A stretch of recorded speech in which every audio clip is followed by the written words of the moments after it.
117 Eastern Lily Packaged Drinking Water. Geogic Miam quite Pamnariba Minerals Hapa Packaged Drinking Water ni Eastern Lily. Yaya Samadi Pasaine Fructobudana Quality maintain Tonanabagi Damata, Ikogi Laboratory, the Nuntigi test orga Miam de Olive Sing. Pure Loki sing the below the Semba, Paganaba sing Eastern Lily. Loinana bottle quality maintain tongnanu gidamakta company sana bottle su kamjaban calcium magnesium potassium na chingba mineral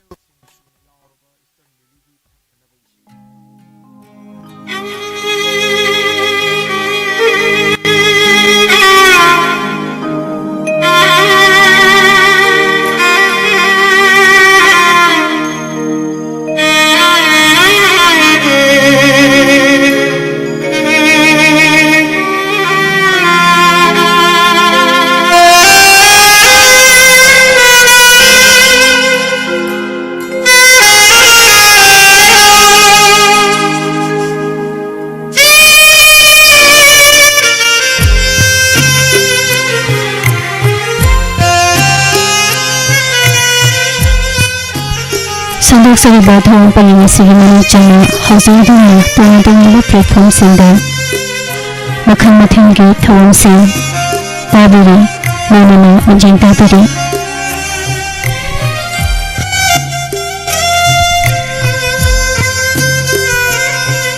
90.0 megahertz ta sandok sa iba ikhoi wahoi radio channel asigi sinyangi sintok sinjin khara leibana radio channel asigi oina खैर यथोक missile लेगनी है दना मैमदा खंगंजरी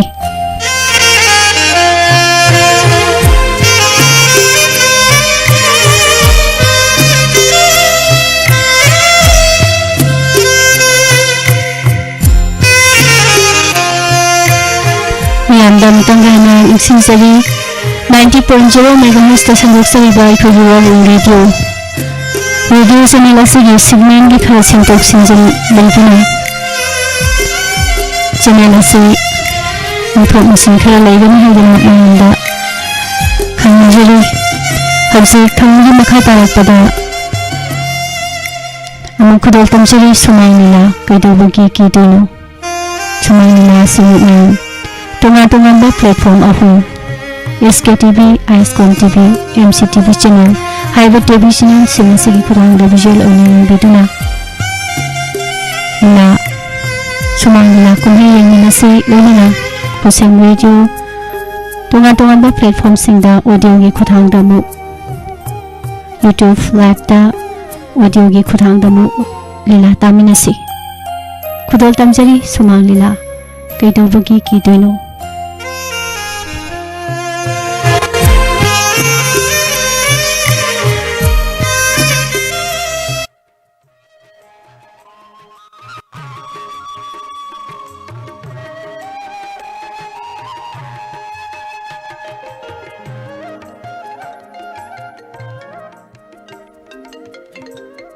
Honorable Sensor ni ne. Hey, namu loy dribne Honorable Sensor phone tori ne. Ay office te yam thuna sakata bani. Hello sir. Hoi sir. Ay yum da file am laptop jaba sang jabani sir. Yam thuna office ta sasar gani sir. Hoi sir.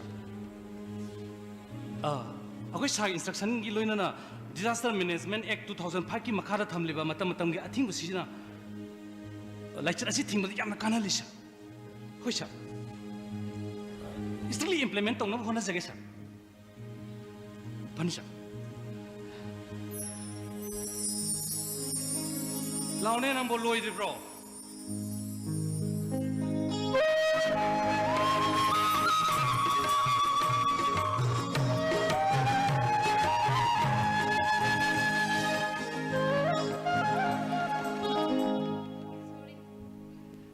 Social distancing. Mi amaga putar labne hingminasi. Aduh tamu. Aku ni di COVID test tahu apa natra? COVID ki vaksin suka tahu apa natra? Yes. Aduh di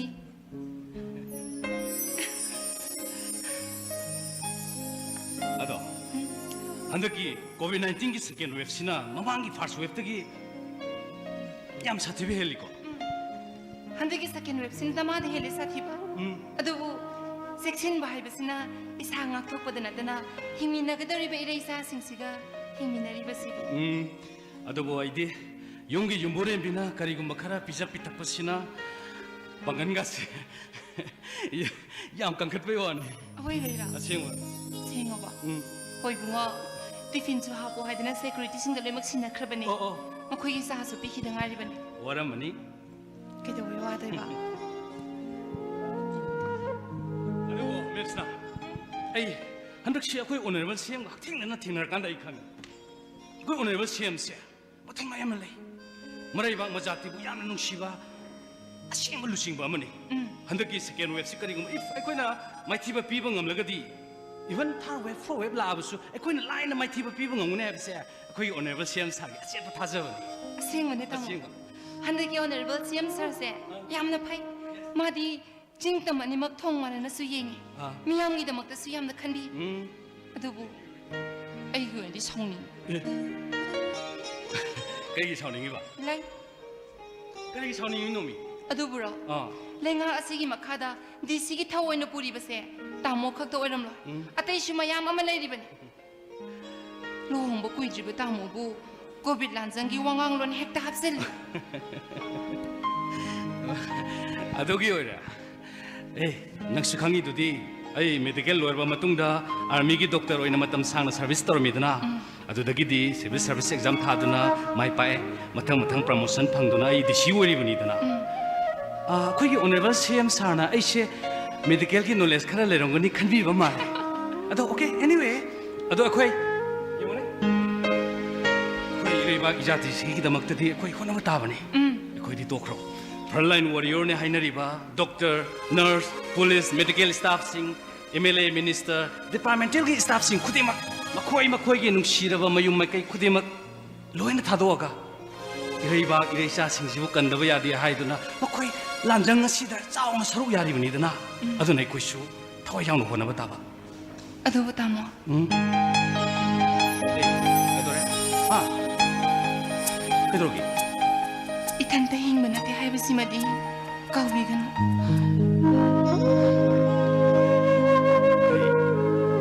केदोबी काउदुनो नंसे नथानुंगी नचाबो सेना नकोलिबी मथौना यामना लेबी mama मने हाबसे काउजदे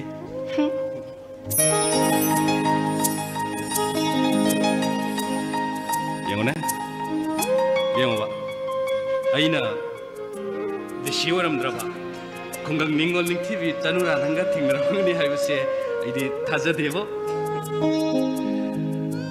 हजिक्ति mama ओबिगी थौदांग नंगोंदा scenario mama ओबी नखोइना नचा सिंबु लाइचत असिदगी सेक्सिना सेना होगदुना कलहौरबदी हयेंगी तुंगी खुनायदो हिंगदोरिबनी करिगुम नखोइना नचा सिंबु लाइचत सिंजिदगी कनबा ngamhogdragana हयेंगी Tungi खुनायदो मांगदोरिबनी सिंगा नत्रा मपागी थाजबा ngakpa ngambi mama hoizeki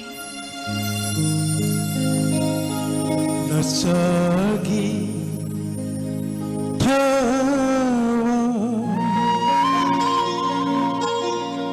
naglamu nang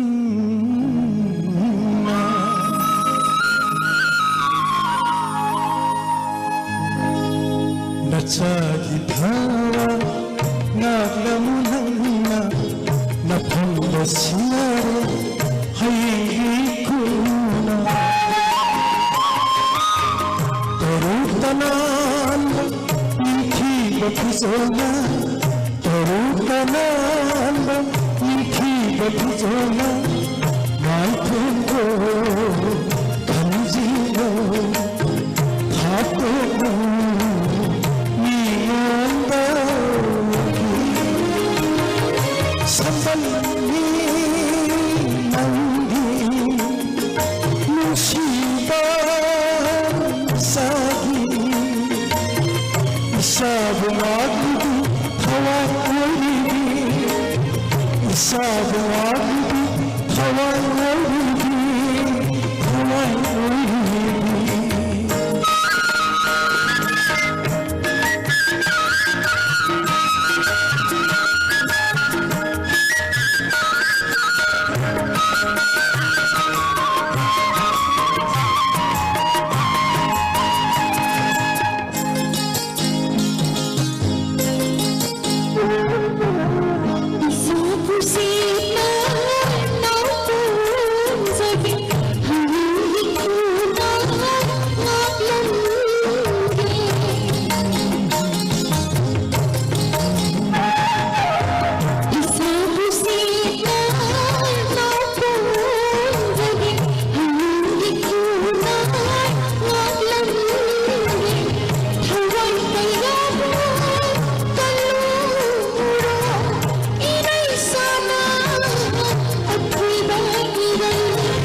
ꯑꯁ ꯊꯦꯡꯈ꯭ꯔꯦꯅꯦ ꯁꯦ ꯐꯔꯦ ꯑꯩ ꯆꯠꯂꯨꯈꯤꯒꯦꯀꯣ ꯍꯣꯏ. ꯐꯖꯅ ꯂꯩꯔꯝꯃꯣ ꯇꯥꯃꯣ ꯀꯩꯅꯣ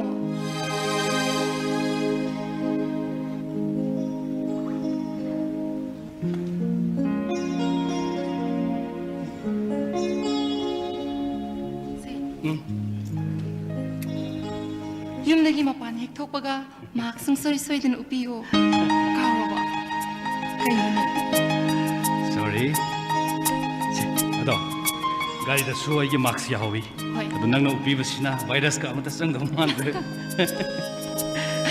ꯐꯖꯅ ꯂꯩꯔꯝꯃꯨꯀꯣ ꯍꯣꯏ. ꯌꯥꯝ ꯅꯥꯟꯅ ꯂꯩꯌꯨ ꯇꯔꯨ ꯇꯅꯥꯟꯅ ꯀꯣ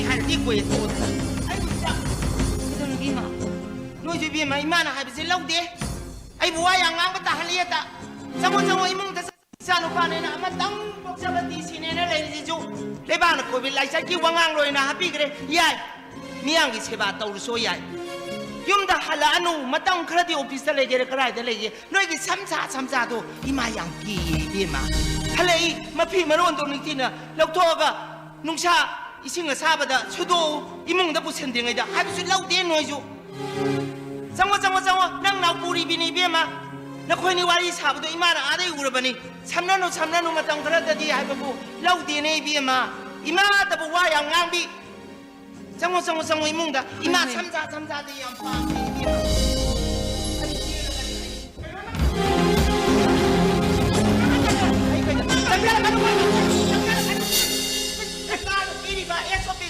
taruh lamna social distancing ngak siya betul ay ngamjagani noi covid vaccine kapadine ay ngamoy mak supu ay mak sa tanamnya mak supu upi duni mak sol hon ngamdan ay natine yumdu budi yare ne phare ne nang nga sai upi ba mak su di mong khup tu upi ba mi kara inara kan na khadang na mak su upi tu kari gi lo ana ba bunga nate adu di corona ge mahik tur nang yeng matan wan the wa ten nong ne ba ana ba moy pa bunga nungam de ni mita ba max tu be ai no hondoi ba so do muk so honjalle amuk so hondoi max manung de humang na muk to be mafam rang khang de ngahangak su lok tok ta ti si roi do mak si upagi ngaktam awa ba khang ba nang kai dor kani khang bra ha maduna ne corona na sang ka bu thong lo na thamdori ba nang kari ma he max kaw de na hoto ki matam corona se sanjal he na khauri saram de da nietra sikna tab da ta thala de nang kai dong ni khang bra ha ahin ga ai tumang khang roi de ne ma pa ai kai nom tau de ai si ko chu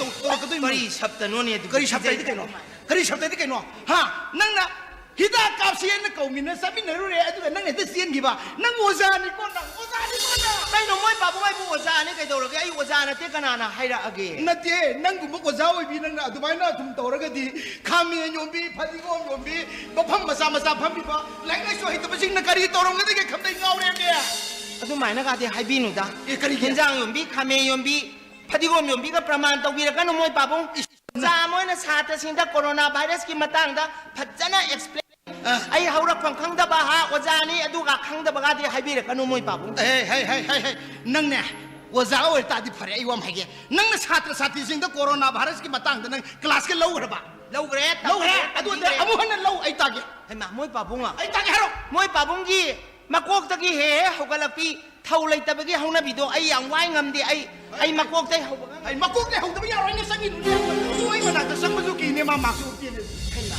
na te nang je makok makhung da masang bul khan ga dam khang bra makok makhung ai khang ko matam da ni mi oi clear work ka ji ha makok kana you know have you khang da da gi horok phang kari no ji khang da gi ko buru sing du an da popi thajan ra ka ja ka ni chatna lam khojan dei torai sing nang pau ta bra adu makok ka makhung ga samna da ba dei ni ha tai ko adu na hojiti ai no da wa ma ge mun ta corona virus ki nari ba sei da vaccine ka to ga phagani hai se kana nai re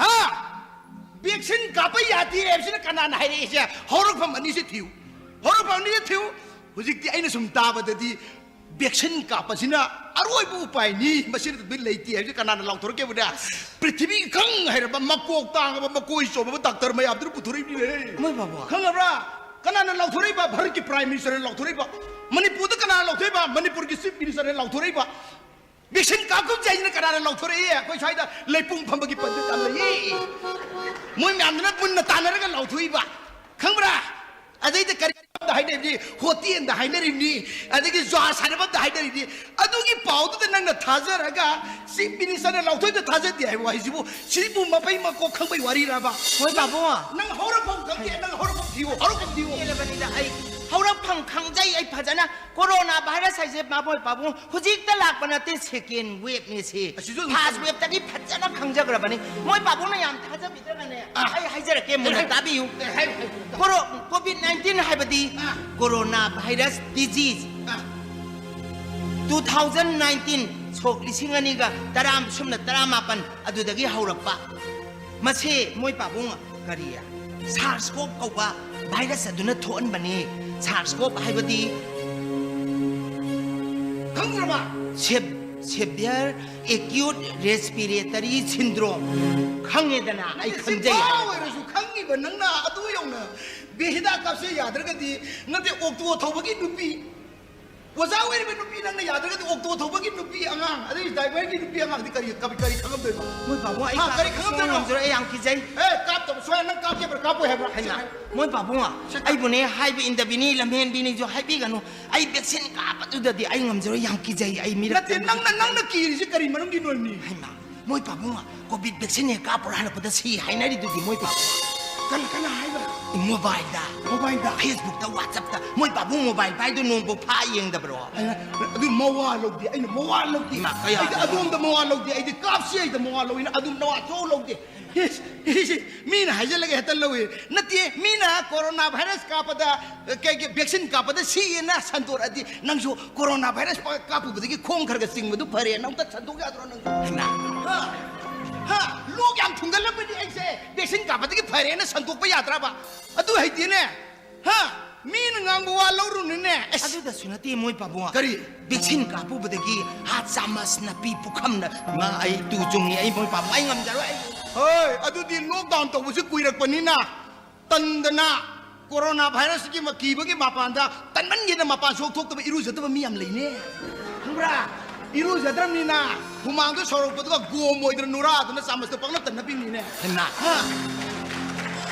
अदुमाइना नंगु संतोने हा नंग करी तो वखन तादिने मोय बाबू नते मी सिंगिना तौरिसि Young होइबा लेंगाना लाउथोइबिसे अमुक्तति चलगे येंगुदना मना कंद्र लेरनी अदि अवाना खुदों थिबा तारगना लेंगा तमु ताइसिबिरनी नते महिक्सिबु हंदकी कोरोना सिबु लेंगाना पुथोप्रो लेंगाना पुथोप्रो आई लेंगाना माइदर दिनंग अदु तोगा मोय बाबू तसेंगना हाइजरजिनी नना हाइबु वारोबिगनो वैक्सीन का पॉजिटिव हाइबिगनो आई मोय बाबूना हाइबु खुदी मै जगनी आई लमेन बि ताहनबिगनो मोय ओ नंग वैक्सीन कापरोय फरे एगी डिसीजन नम लौगे ngasiदी लेकाय मसाजा मुन्ना तारो लेंगाना लाउथोई से वैक्सीन कापतबा मी दिने आशा लेत्रे वैक्सीन कापबा मी दिने आशा लेरे नारजु हिंगनी हायरे अदुनने कोरोना की लाइसेंस ने आई कोई भी योला के होनर प मतंदा ख्वाइदगी अरोइबा पामैदि करी ओरे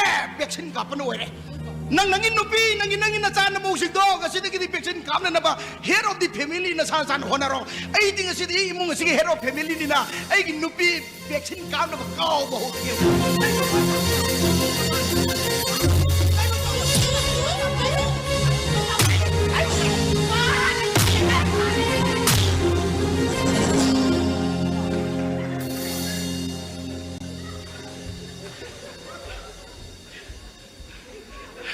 सिदबु वाखन तारक्तरबा खाइना गरतम ले सिदुनगी इसै सपि नुपि लोर लोरे के अको जो इसै सक दुआर नि के फाउर नि के रो येरा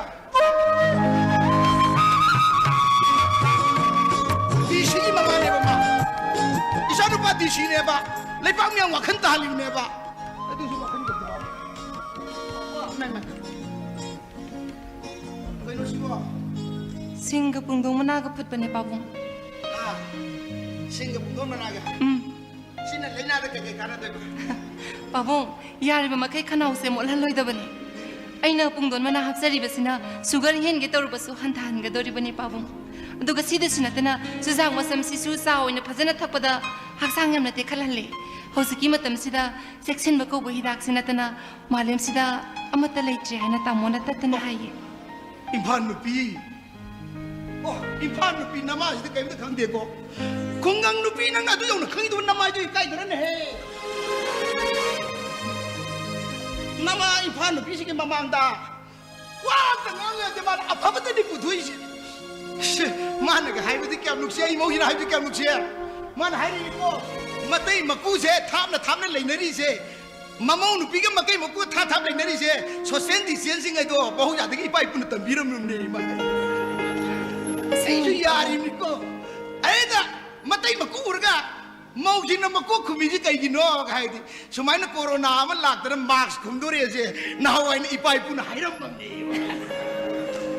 Sibu arai nu piro sibu arai nu piro. Aseng mane pabung. Adegi di mana ga hai ni cha ta ko lebab cha ta bi o ko ai mo na hai ni ko. Mi gi mayum da sapata ne. Sendan ga si lok thu ma ga seli jagi bena. Adu kari no hai ga neat and clean only the protection of the coronavirus. Asi ipai pun khangam mi hai ni. Nang dau na khangabi nang dau na hai ra bi mo nu bi mo tati ngam bi ni ba nama sa. Kai do shi ge. Aseng mane pabung. Akhoi gi pai pu sing di Helen Care gi matang da yam khangame. Ong sai. Iru zadana pising setana sak saram diye. To leite changuro basu iru sing ni thoklome pabung. Sumdra sa. Mai te ki wang thang ka kron ma thang ka li jo. Sume adu dine hujik te ko impan da tin leitre. Noi kungang da khara leiri bra.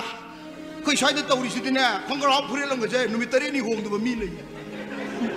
Adu hong da ne ma hong ni ba yu glass tu da patak da thak. Yu tu bong tu hong ba, yu tu thau ra kan ne, mua kha ma sim ban tu kan ne, mua kha ma sim ban tu ojan na kan ne, hidak ka punu sini ne. No, ada numit ta bok je, adum pum nam kan le. Ada di moi masan amot pa mai adu wai na ro ga sor ho de ro ga la mi ra, imung da lak pa ma ta mama su pa e, papa su pa e, bacha su pa e, ho do mo pa e. Adone ni pabung. Ada di kai do re, madu na tok po te do ma gi relation je. Kung rau si tong sa limi ko chon ko se ma kong to lok thok pa talam ne sa gi ma ko tu ngau ra mi ko phamung da chon ko yong ka khat limi adu ko mon da wo sen li ba adu ko nar ka sarka da tak ni ko Aseng mane pabung. Adone ne saradana mi kri ne ra leibani na positive obe masing jam ne heli base. Ariba anaba masing hen ne leibani na saradana mi sibe heli bane pabung. ei mo siang khang ni da ma si bi si bu kungang nu bi ni si ako ji kungang nu bi lo da ni phan bi lo ya ila ni ei am la le nang si kari ne ma hi sa Tunggu mana aga thak ai thak ko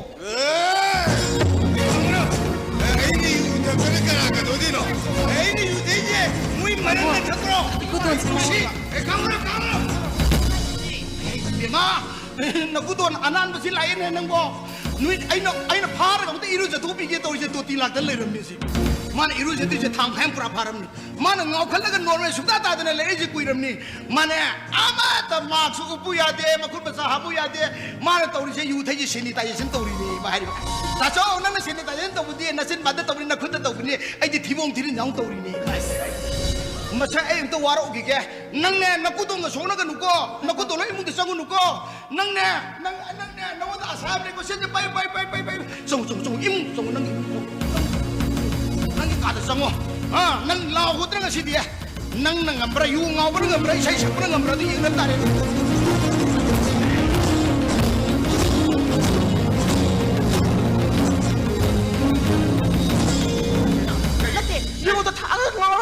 Yum tadi biar terapa? Lau, jangan silau. Ngai ko nupi. Itu mau hendak tahan ni ni. Ngai ko ai yu kagak kena nang ai biam na. Hatta batahan ngano. Ai kadawik ngai doino. Ai ta sulit ta sing waro wine. Ai waro wine. Kai ngau. Nanti ai koi ko mina trabai ba. Ai koi na lak matam da. Asmau ne ga taurisiga. Akoi itay maga tasawuna. Ay koi la ko matan ay koi bu mahig matay dong na lap na thay du sa pa na to. Koi tara ni nang buo. Ay ta sing na pende nangi ne mahukshagi nangine nabuk phaba mine lala su nang ngakpi bagi wakhal lol do hojikti natte ei khoita chok chap chanwai chanani nati mo ta mo je mo da sao du ite mo na kai hai bu gi no ba ei sorry je sorry damne yengo ei khoi gi ji yum lai kare je nang ure tla ei ta chok je pai ma lai trabane ta suri pai ma sai bane gi yengune ta chogi yum awang ba se saba matamda Manau ay kambuk sang nung na laiba yung matse Magi sabas na ay yauram ba yadra ba kamat na waraso Ano sikti yung unong supan tamat na mo iwan na matagtagi makuy ising na nung tsuraga Ay kuy kada joro sange si kanano nga ito ay nang tumila ay taso ay taso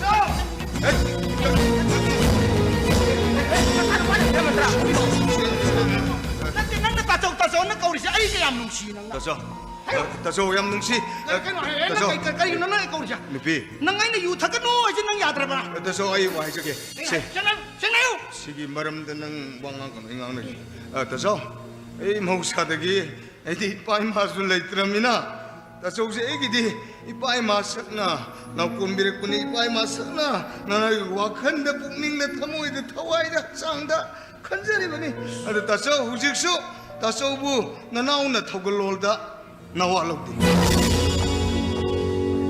mau sa hagi din nawalaw di nawalog di asa ay na din nang nawayam law ni taso na nanaw bu nuksibagi wakalol tabak machenam doot bro ay kayo ba ha nang bunong siba da ginin he amor pa mayam duka tinagano iso pingao ha vaccine ka thom so nang ay kuy na laymin na ning mataginin na tiyas doktor ari siya taso ay ju kangini ay ju kangini lengan lokhat mi thawak thorang je ay khange phayeba adu ay di yani ke story ay di numi khudingi sanitize story manung do ha ay sanitize story dul ke story ba kay toroy dara taso nanaw na pendri se kay no ayo na siba wada taso ge na phom na nanaw na langi ba kare yore yu thak pa sinatla adu ka na sanu pa di sisina kay hay mandum sada hairam bu wadi taso na khangang roi na kay hay ban na sanu pan sei tongge nanaw tongge asyang na mandum sada ma hai ba mandum sa akoi kura tonse ause covid like matam sida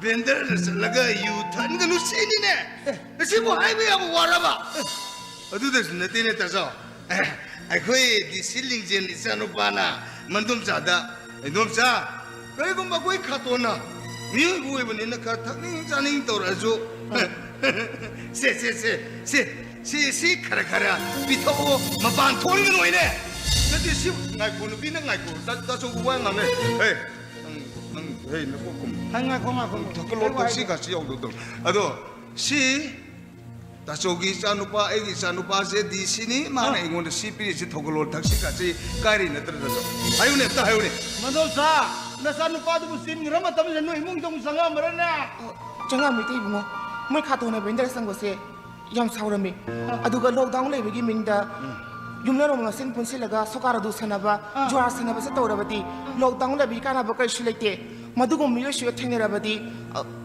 disaster management act 2005 ki makha da pharaga jela thambi aina so hairami atu ba haira mara hairami tei bungo ye sau khat ta ba mana lai lai su khara hangi re da na nate mai amning mang mai khura to ji stand si mana khang ji kai no ha mai khura to ji de no ade be no mita ba da nam thei kra ba yu ma khum phan ta ba khara thak ba da tabla pi yoi na yuan ba yu nam thei kra ba du sak ta ba du pa je ga maman yang ba yu si mana pitha ami ba hey nasan no pa da ai war kare yu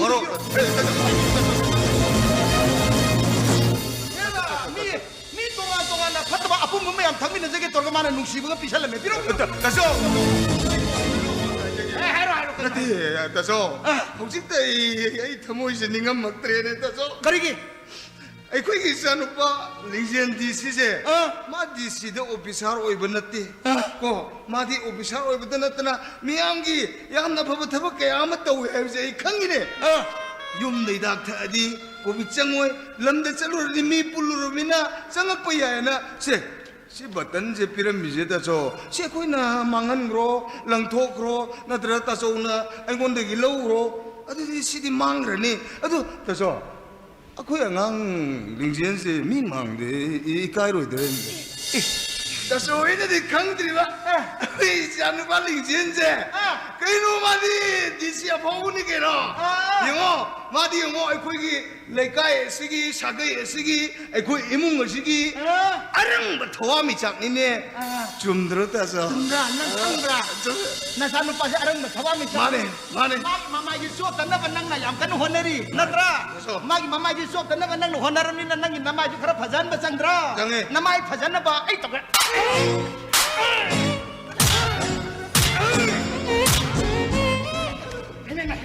나 군에 되는 ai à rồi ai à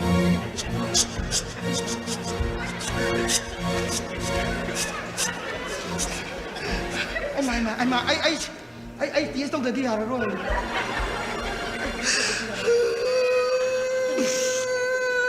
cái này nó tông gì à cái gì mà nó cặp cái gì vậy 다소 난 하고 양 비엔데 다소 다소 이마이 빨리는 되기 이마이 바시로 보기 마동 나가 시바우다 찾아오나 나나우다 쿠방을 세탁하기라 쿠바 가오리 마가 치대고는 부리세 아이나 좀만 생각 그라 하이라 보게 돼 먹다 서우나 이거다 부부세 나나우 양 비엔데 다소 나와 이제 누름 뒤에 어디 코로나 라미나 가오라 키니 바바 이마 Papa haraw mani hai nang kauri do. Tazo, masih tazo. Nano kung nung si tazo. Kayo no, ito yung muna katang puwi na magda, mana sukti na kapisi bo. Ay ma. Ay naman puwi bo. Ay nga say no na naman. Saka sila.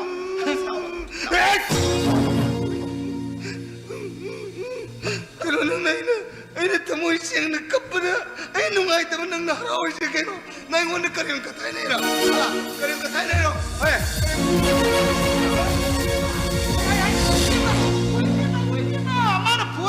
mana puan ganu pura jo nanang de polo namang de puan ganu ko ma sor samna bayam lu re ai no pa je hingro ai bhap ta re dino sakani thuk rin he Masan pana haibadi yusi imum da thau kanam da thamina ga dungwa ba than ngau standard da tau haibini ni mana si yusi puraga at lai pung phab da thau dore ba mai apna yusu ting ba lai ba tau dore ba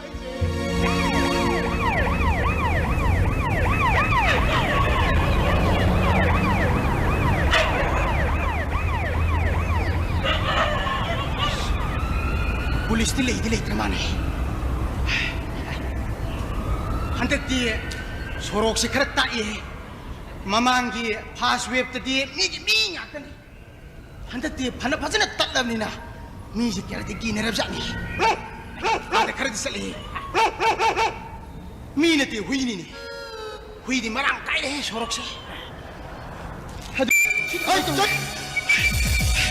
lockdown mar si shoi der sai masih ai ne porei ba Sirang saya masih nak kupsel lagi, tu kah? Mina, hatta orang tilam thoma mai manzaran ni.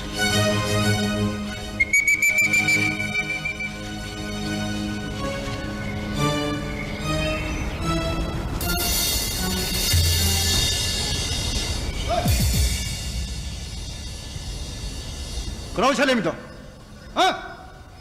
Kenapa saya thom jaga na? Lockdown thami kang jawab. Oi, kenapa som turun? Oi, kenapa?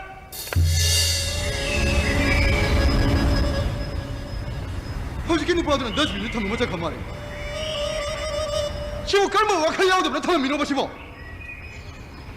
Kau sih mata ada kita mata orang thami macam. Si biar bilangan di sila kita ni nak kamar. Utuh na wakil tak gitu. Kau ibu nak utuh lu ni. Siapa? Hei! Aku lu ni. Kenapa hafsal mino? Sir, hafsal lam banati ay isa na sang siya bani sir. Masih pibam juga masih. Sir, wala ko ubudu da. Lockdown ni na say sabat ari na sirang manung sang aga. Amor kay malan bani ay bumagbi ni sir. Sir, naham ko sir.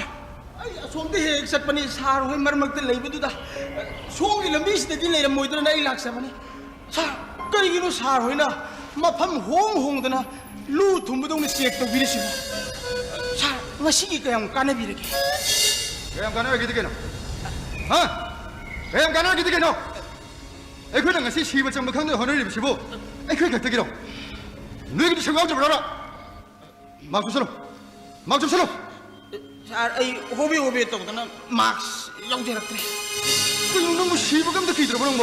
hoi sar ai siba ki dre sar 무슨 미인 할까 뭐 치는 거 같아.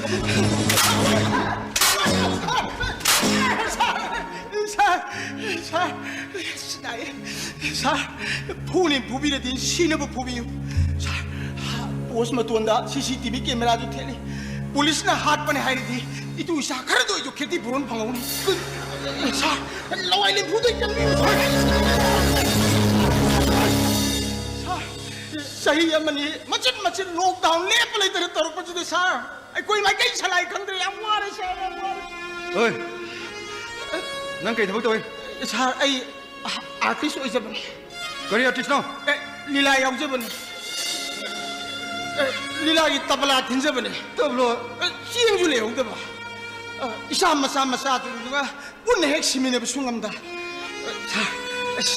लीला सलिंगे मतमददी फार्स का तारदना नोमुदी लीला अनियम अहु मरी के सदना फुरखाव बजे सेन नाकने आइने लौजरिबु नुपीसिसु लीला सली सेन खरगर थुएना इतुम इनरक नंगी रुपी नंग कई थबक तबा सा नुपी लीला याउबनी नोंमान का साबदी पक्कर जानी सा सिंगी होनेरिंगी दा ग्यास मुक लोखिबा सिंग मैता लेनिंगाय सेल लेतदना कुइने याइबिद्रबा नोंग युबदगी साउन ग फोप लावरबा आई तबला मनावदो आई कोइ नुपीने खाइदोगा साग थोंदों ना खसा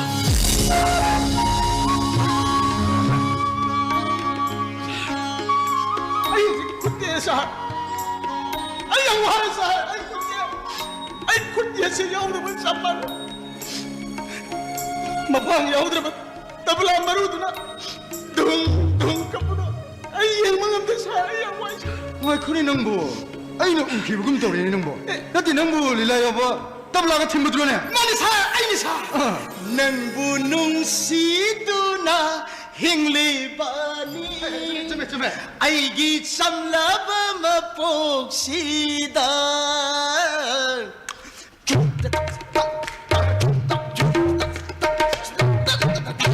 자 마도 아이네 tinjabani 아이니 사 그만이네 아이 능 무슨 생각이네 아이니 그다이 되기는 나 거기 샤모 아이디 맛에 강모들야 되나 사 릴라 야오바 미네네 꼬이 삼상아바 싹드라바니 칸비요 사 이거네 나 아이부 색강도 브로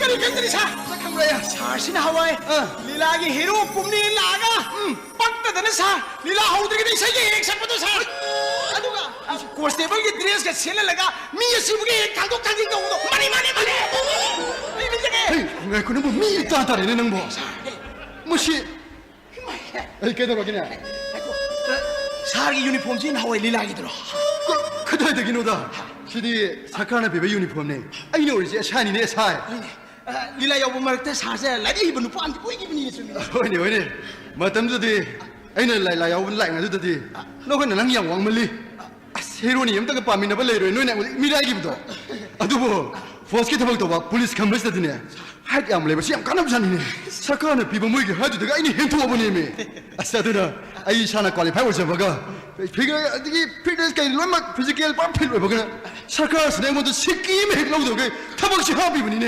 시킴 띵다 봐 시끼임 띵드럼니네 하디 다정이 그래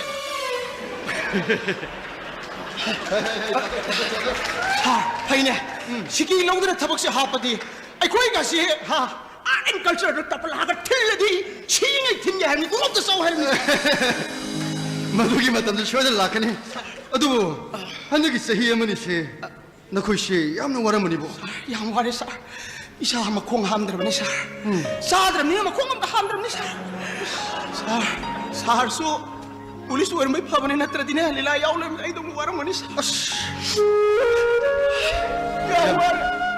얌 노이테 아두 그 쇼칼루노 너희기도못해서 시원한 때 뭐뭐 쉬어들 라그니다. 계속 칼로 계속 칼로. 아도는 까리 심품디 해오라 봐. 사 아이씨 따발라 틀림니 리라 야오림니나 호내링이다 신방 좀 아마 해오더라 아이나 가라가라 해오고 노엉마기 리라 어후머리 셋빠두다 와 기당 포타니 엠네나 갈리다 상가가 노엉마기 가가 빠이제부두다 그이거지 뭐 아이나 아이나 해제부 신밤주는 트레이닝 뭐라가 에이 사 아이 군대기 히다 가라가라 우리 원전이 야미까이 원사 파래. 살로 통통 살로. 에이 영전에 보자. 아무튼 비코자. 이 한번디는 트레자. 워로비노 앵군데 쉘 카요리. 머시 빠시미로자. 이하는 사 세니 빠시미로자. 계속 칼로 넣자. 빠시미로자. siết tàu bút thana na siết là hậu đi tay siết bị đi ngay xin ham bani 계속 칼로 에이 아두건 해 뭐드는 유로 우리 신나 그노 너기 페이스 박스 오빠가 라이나 라이스 쓰기 끝나고 넌 끊어 놓고 살로 자 사피로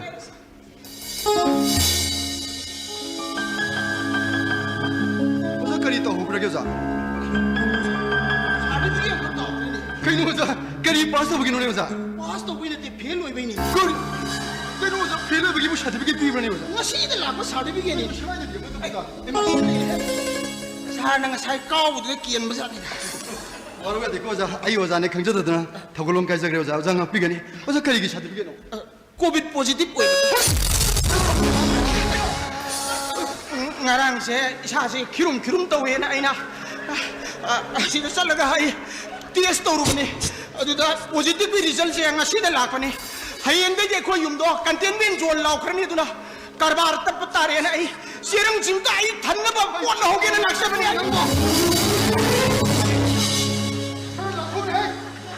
거리 눈이 떠오셔 너디 아이 슈마보 꼰기고 어떻게 좀 포지티브 이름대로 떠오셔 진짜 우리 지금 강나서 안 하면 누시나 봐 마루마 빵라 해더라 아이 그는 마을제도 놓고하겠다 와리 샤나로 봐 와리 샤나들 행동들 누시 만들어서 구월로 버니네 또 우리지 알레방 마사샤 강나서 안 하면 누시나 봐 해더라 내 개들은 저희 샤이사게 페이스 마크실로 도와있다 보니까 아이 tomba tama ai nuôi cái này tất tin bây giờ đấy ai em thừa test rồi bây giờ rồi mấy em chỉ lên cô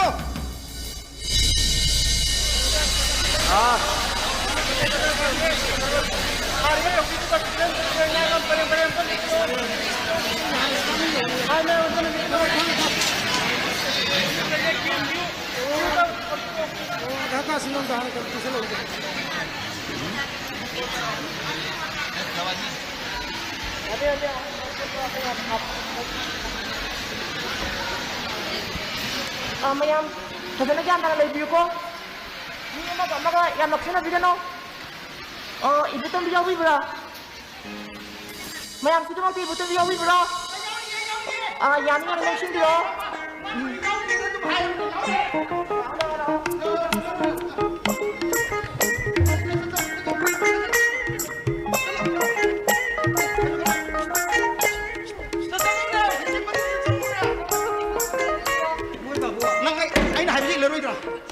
Torora ai chor phule huma siam ta lok thok ke bai bo nang lok thok pa ya rồi xong moi babu thamoi do pe lo ai ngasi vaccine do moi babu na hai be lagai kap ke kari gumbai na lai bak thik na di na mi tai na pi tar kan ko na pi taro ye moi babu ai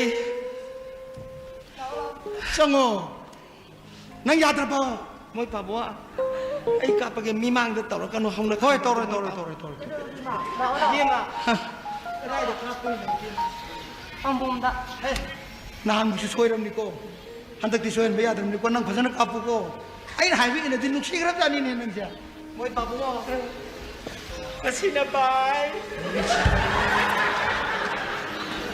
ngai na pai pai ro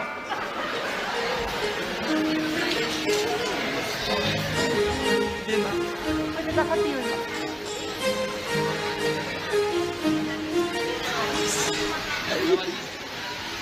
kasi taro yung pakat ka nun ma kaya di pakat ino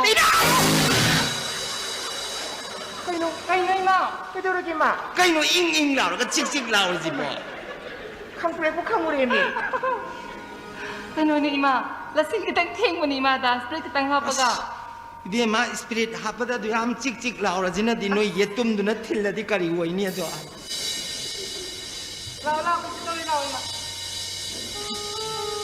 ꯀꯩꯁꯨ ꯇꯧꯔꯣꯏꯗ ꯏꯃꯥ ꯄꯥꯈꯠꯀꯅꯨ ꯑꯗꯣ ꯏꯃꯥ ꯈꯣꯏ ꯂꯩꯀꯥꯏꯗꯤ social ꯋꯥꯔꯀꯔꯁꯤꯡꯅ ꯆꯦꯡ ꯍꯋꯥꯏ ꯌꯦꯟꯕꯒꯗꯨꯕꯨ ꯑꯝꯇ ꯌꯦꯟꯗ꯭ꯔꯣ 이베마 कु이레다 소셜 와커가 마사 부다바 सरकार나 팅그레 प्रेसमेल आगा photo कापकांदा खबरदा हापदो यादरे अदुना मोयजु तोखरे Cheng murrum येमदजु खबर काप फोटो कापमदो हुजिक्ति खबरदा यावरक्तमिना चेंग आमते येलद्रे इबेमा ꯑꯗꯣ ꯏꯃꯥ ꯍꯟꯗꯛ ꯒꯣꯔꯃꯦꯟꯅ 7 ꯄꯦ ꯀꯃꯤꯁꯟ ꯄꯤꯅꯤꯅ ꯍꯥꯏꯈꯤꯕꯗꯨ ꯏꯃꯥ ꯇꯥꯍꯧꯕꯤꯗ꯭ꯔꯣ ꯑꯗꯥꯏꯗꯩꯅꯣꯗ ꯏꯕꯦꯝ ꯑꯩꯈꯣꯏꯁꯨ ꯑꯣꯖꯥꯒꯤ 7 ꯄꯦ ꯀꯃꯤꯁꯟ ꯐꯪꯅꯕ ꯏꯁꯇ꯭ꯔꯥꯏꯛ ꯀꯌꯥꯝ ꯇꯧꯔꯝꯃꯤ ꯄ꯭ꯔꯦꯁꯃꯦꯟ ꯂꯥꯛꯇ꯭ꯔꯕꯅꯤꯅ ꯑꯔꯦꯝꯕ ꯑꯣꯏꯔꯦ ꯑꯗꯨ ꯇꯧꯗ꯭ꯔꯦ ꯁꯤ ꯑꯩꯈꯣꯏꯒꯤ ꯏꯁꯇ꯭ꯔꯥꯏꯛ ꯑꯝꯇ ꯏꯕꯦꯝ ꯏꯃꯥ ꯑꯗꯨ ꯄꯤꯅꯤ ꯂꯥꯎꯊꯣꯛꯈ꯭ꯔꯕꯅꯦ ꯍꯩꯃꯥ ꯄꯤꯅꯦ ꯂꯥꯎꯈ꯭ꯔꯕ 이ꯕꯦꯝ ꯑꯁꯦꯡꯕꯅꯦ ꯏꯃꯥ ꯄꯤꯔꯅꯤ ꯍꯥꯏꯕꯅꯤ ꯏꯃꯥ ꯃꯌꯥꯝ ꯐꯩ 이ꯕꯦꯝ ꯁꯣꯏꯗ꯭ꯔꯕꯅꯤ ꯁꯦ ꯍꯤꯗꯥꯛ ꯀꯥꯞꯄ ꯂꯣꯏꯔꯦ ꯏꯃꯥ ꯀꯩꯅꯣ ꯍꯤꯗꯥꯛ ꯀꯥꯞꯄ ꯂꯣꯏꯔꯕꯣ ꯂꯣꯏꯔꯦ ꯀꯩꯅꯣ 이ꯕꯦꯝ ꯍꯩꯖꯜꯂꯤꯔꯣ ꯆꯩꯅꯥꯗꯣ ꯑꯝꯇ ꯐꯥꯎꯍꯧꯗꯅ ꯅꯣꯏ ꯅꯆꯤꯟ ꯊꯤꯖꯟꯅ ꯅꯣꯏ 이ꯕꯦꯝ ꯑꯁꯦꯡꯕꯅꯤ ꯏꯃꯥ ꯍꯤꯗꯥꯛ ꯀꯥꯞꯄ ꯂꯣꯏꯔꯦ ꯏꯃꯥꯒꯤ ꯁꯥꯔꯇꯤꯐꯤꯀꯦꯠꯇꯣ ꯍꯧꯖꯤꯛ ꯆꯦꯗ ꯏꯃꯥꯒꯤ ꯐꯣꯟꯗ ꯆꯪꯉꯛꯑꯅꯤ ꯅꯠꯇ꯭ꯔꯒꯅ ꯏꯃꯥꯅ ꯂꯧꯊꯣꯛꯄ ꯇꯜꯂꯒꯅ ꯍꯧꯖꯤꯛ ꯉꯥꯛꯇꯪ ꯉꯥꯏꯕꯤꯔꯣ ꯑꯩ ꯆꯤꯡꯊꯣꯛꯆꯒꯦ ꯁꯤꯗꯤ ꯀꯩꯝꯇ ꯅꯥꯗꯦ ꯁꯤꯗꯤ 10ꯔꯛꯇꯪ ꯀꯥꯞꯆꯧ 이ꯕꯦꯝ ꯑꯗꯨꯗꯤ ꯏꯃꯥ 이ꯕꯦꯝ ꯑꯩꯅ ꯅꯍꯥꯟꯒꯩ ꯀꯤꯔꯨꯔꯤꯁꯤꯗꯤ ꯀꯔꯤꯅꯣ ꯀꯩꯁꯨ ꯂꯩꯇꯕ ꯚꯦꯛꯁꯤꯟ ꯀꯥꯞꯄꯁꯤꯗ ꯌꯥꯝ ꯅꯨꯡꯉꯥꯏꯔꯦ 이ꯕꯦꯝ ꯉꯁꯤ ꯀꯣꯚꯤꯗ ꯚꯦꯛꯁꯤꯟ ꯀꯥꯞꯄ ꯂꯥꯛꯄ꯭ꯔꯥ ꯑꯩꯕꯨ 7 ꯄꯦ ꯀꯃꯤꯁꯟꯒꯤ ꯇꯣꯂꯣꯞ ꯐꯪꯒꯅꯤꯁꯨ ꯄꯥꯎꯁꯨ ꯅꯨꯡꯉꯥꯏꯕ ꯑꯃꯁꯨ ꯇꯥꯔꯦ ꯃꯣꯏ ꯕꯥꯕꯨ ꯑꯩ ꯀꯩꯁꯨ ꯇꯧꯗ꯭ꯔꯦ ꯉꯥꯏꯈꯣꯗ ꯑꯣꯕꯖꯥꯔꯕꯦꯁꯟ ꯑꯃ ꯌꯥꯝꯅ ꯄꯣꯊꯥꯕꯣ ꯌꯥꯝ ꯅꯨꯡꯉꯥꯏꯔꯤ ꯏꯃꯥꯁꯦ ꯃꯊꯪꯁꯦ ꯃꯊꯪ ꯍꯩꯃꯥ ꯁꯤꯁꯇꯔ ꯗꯤꯁꯤ ꯂꯥꯛꯑꯦ ꯆꯠꯂꯕꯤꯔꯣ ꯍꯣꯏ ꯁꯔ ꯌꯥꯅꯤ ꯁꯔ ꯁꯣꯝꯗ sir Good morning, sir. Good morning, sir.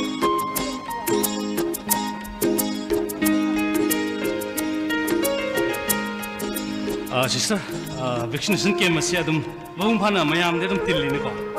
Good. ꯁꯤ ꯍꯤꯗꯥꯛ ꯍꯥꯟꯅ ꯀꯥꯞꯇ꯭ꯔꯤꯁꯤ ꯇꯥꯏ ꯑꯩ ꯃꯃꯥꯡꯗ ꯑꯣꯅꯦꯕꯜ ꯁꯤꯑꯦꯝ ꯁꯥꯔꯒ ꯑꯉꯟꯕ ꯃꯇꯝꯗ ꯑꯩ ꯚꯦꯛꯁꯤꯅꯦꯁꯟ ꯐꯥꯔꯁ ꯗꯣꯁ ꯀꯥꯞꯆꯈ꯭ꯔꯦ ꯃꯁꯤꯒꯤ ꯑꯅꯧꯕ ꯚꯦꯛꯁꯤꯅꯦꯁꯟ ꯀꯦꯝ ꯑꯁꯤ ꯌꯦꯡꯁꯤꯟꯕ ꯂꯥꯛꯄꯅꯦ ꯇꯟꯖꯥ ꯆꯥꯔꯦꯗꯅ ꯑꯩꯁꯨ ꯀꯥꯞꯄꯒꯦ ꯈꯜꯂꯕ ꯌꯥꯅꯤꯀꯣ Sir, Aadhaar card link tꯧꯕꯤꯔꯝꯕ ꯅꯠꯇ꯭ꯔꯥ? Thank you, sir. ꯑꯗꯨꯗꯤ ꯁꯔ Okay.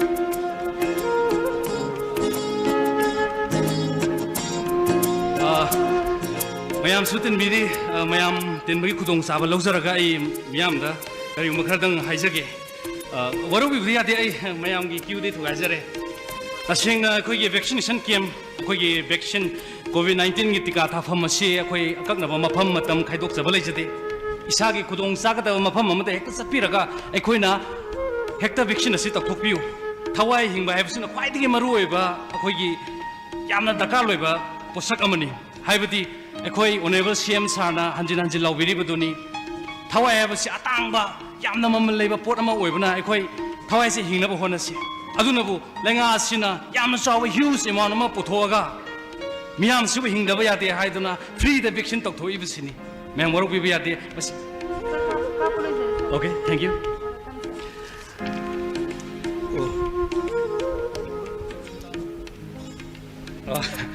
ꯃꯌꯥꯝ ꯑꯩꯅ ꯀꯥꯞꯆꯔꯤꯁꯤ ꯁꯦꯀꯦꯟ ꯗꯣꯁꯅꯤ ꯑꯩ ꯀꯩꯁꯨ ꯇꯧꯗꯦ ꯁꯤꯕꯨ ꯃꯌꯥꯝꯅ ꯀꯤꯕꯤꯔꯤꯁꯤ ꯀꯔꯤꯒꯤꯅꯣ ꯁꯨꯡꯁꯣꯏ ꯁꯣꯏꯗꯅ ꯃꯌꯥꯝꯁꯨ ꯀꯥꯞꯄꯤꯌꯨ ꯍꯥꯏꯕꯗꯤ ꯏꯁꯥꯒꯤ ꯊꯋꯥꯏ ꯀꯟꯖꯅꯕꯒꯤꯗꯃꯛ ꯁꯨꯡꯁꯣꯏ ꯁꯣꯏꯗꯅ ꯚꯦꯛꯁꯤꯟ ꯑꯁꯤ ꯀꯥꯞꯊꯣꯛꯄꯤꯌꯨ ꯃꯔꯨꯑꯣꯏꯅ ꯁꯤꯁꯇꯔ ꯃꯌꯥꯝꯁꯨ ꯑꯗꯨꯝ ꯑꯦꯋꯥꯔ ꯑꯣꯏꯅꯕ ꯑꯗꯨꯝ ꯇꯥꯁꯅꯨ ꯍꯥꯏꯕꯗꯤ ꯑꯩꯈꯣꯏ ꯈꯨꯗꯤꯡꯃꯛꯁꯦ ꯌꯥꯝ ꯂꯨꯔꯕꯅꯦ ꯍꯧꯖꯤꯛꯁꯦ ꯑꯗꯨꯅ ꯑꯩꯈꯣꯏ ꯈꯨꯗꯤꯡꯃꯛ ꯌꯥꯝꯅ ꯀꯣꯚꯤꯗ-19ꯒꯤ ꯃꯔꯝꯗ ꯈꯪꯕ ꯍꯥꯏꯕꯁꯤ ꯌꯥꯝ ꯃꯊꯧ ꯇꯥꯔꯦ ꯑꯗꯨꯗꯤ ꯑꯩꯈꯣꯏ ꯃꯌꯥꯝ ꯄꯨꯝꯅꯃꯛꯇ ꯋꯥꯈꯜ ꯇꯥꯃꯤꯟꯅꯁꯦ ꯑꯩꯈꯣꯏꯅ ꯚꯦꯛꯁꯤꯟ ꯑꯁꯤ ꯃꯇꯥꯡ ꯆꯥꯅ ꯀꯥꯞꯍꯧꯗꯕꯅ ꯍꯧꯖꯤꯛ ꯑꯩꯈꯣꯏꯒꯤ ꯂꯩꯕꯥꯛ ꯑꯁꯤꯗ ꯄꯣꯖꯤꯇꯤꯚ ꯑꯣꯏꯕꯒꯤ ꯃꯤ ꯃꯁꯤꯡꯁꯦ ꯑꯗꯨꯛꯀꯤ ꯃꯇꯤꯛ ꯌꯥꯝꯃꯤ ꯑꯗꯨꯒ ꯁꯔ ꯃꯤꯁꯨ ꯌꯥꯝꯅ ꯁꯤꯔꯤ ꯂꯝꯗꯝ ꯑꯁꯤꯒꯤ ꯁꯛꯅꯥꯏꯔꯕ ꯑꯩꯈꯣꯏꯒꯤ ꯃꯃꯜ ꯌꯥꯝꯂꯕ ꯀꯌꯥ ꯑꯃ ꯀꯣꯚꯤꯗ-19 ꯂꯥꯏꯆꯠ ꯑꯁꯤꯗ ꯌꯥꯎꯈ꯭ꯔꯦ ꯁꯔ It's not good. ꯃꯁꯤ ꯌꯥꯝ ꯐꯠꯇꯕꯅꯤ ꯃꯁꯤ ꯑꯩꯈꯣꯏꯒꯤ ꯈ꯭ꯋꯥꯏꯗꯒꯤ ꯃꯥꯡꯖꯕ ꯑꯃꯅꯤ ꯁꯔ ꯑꯗꯣ ꯃꯥꯡꯖꯈ꯭ꯔꯤꯕꯁꯦ ꯑꯩꯈꯣꯏ ꯀꯔꯤ ꯃꯔꯝꯒꯤꯅꯣ ꯍꯥꯏꯕꯗꯣ ꯄꯨꯟꯅ ꯊꯤꯡꯗꯣꯛꯃꯤꯟꯅꯁꯦ ꯁꯔ ꯃꯁꯤ ꯑꯩꯈꯣꯏꯅ ꯆꯦꯛꯁꯤꯟꯗꯕ ꯊꯧꯁꯥꯗꯕ ꯑꯗꯨꯒ ꯏꯁꯥꯅ ꯏꯁꯥꯒꯤ ꯁꯛ ꯏꯁꯥꯅ ꯈꯪꯖꯗꯕ That means ꯑꯩꯈꯣꯏꯅ ꯃꯇꯝ ꯆꯥꯅ ꯑꯩꯈꯣꯏꯅ ꯇꯦꯁ ꯇꯧꯊꯣꯛꯍꯧꯗꯕꯁꯦ ꯃꯁꯤꯅ ꯑꯩꯈꯣꯏꯒꯤ ꯈ꯭ꯋꯥꯏꯗꯒꯤ ꯆꯥꯎꯕ ꯃꯥꯡꯖꯕ ꯑꯃꯅꯦ ꯍꯥꯏꯕꯁꯦ ꯃꯌꯥꯝꯁꯨ ꯈꯪꯒꯗꯕꯅꯤ ꯑꯁꯦꯡꯕꯅꯤ ꯁꯥꯔ ꯃꯥꯂꯦꯝꯁꯤꯗ ꯁꯥꯊꯤꯔꯕ ꯂꯥꯏꯆꯠ ꯀꯌꯥ ꯑꯃ ꯂꯥꯛꯈ꯭ꯔꯦ ꯀꯣꯂꯦꯔꯥ ꯇꯥꯏꯐꯣꯏꯗ HIV ꯏꯚꯟ ꯀꯦꯟꯁꯔ ꯐꯥꯎꯕ ꯑꯩꯈꯣꯏꯅ ꯊꯦꯡꯅꯔꯤ ꯃꯈꯣꯏꯒꯤ ꯃꯔꯝꯗ ꯈꯪꯗꯣꯛꯂꯒ ꯃꯤꯑꯣꯏꯕ ꯑꯩꯈꯣꯏꯅ ꯂꯩꯅꯥ ꯑꯁꯤꯒꯤꯁꯤꯕꯨ ꯊꯣꯛꯍꯜꯂꯤꯕ ꯃꯍꯤꯛꯁꯤꯡ ꯑꯁꯤꯒ ꯑꯩꯈꯣꯏ ꯉꯁꯤꯁꯨ ꯄꯨꯟꯅ ꯑꯗꯨꯝ ꯍꯤꯡꯃꯤꯟꯅꯔꯤ ꯀꯣꯔꯣꯅꯥ COVID-19 ꯍꯥꯏꯔꯤꯕ ꯎꯍꯜꯂꯤꯕ कोरोना वायरस थाइरिबा अपुन महिक असे मियोइबगा हिमिनबा याय मरमदि कोरोना वायरस थाइरिबा अपुन महिक असे 2003 दा चाइना दा मियोइबा कोइना हाना थेंगनग्रेन 2012 दसु हाइबा महिक कांगबु असि साउदी अरेबिया दसु मियोइबना थेंगनखरबनि अदुगा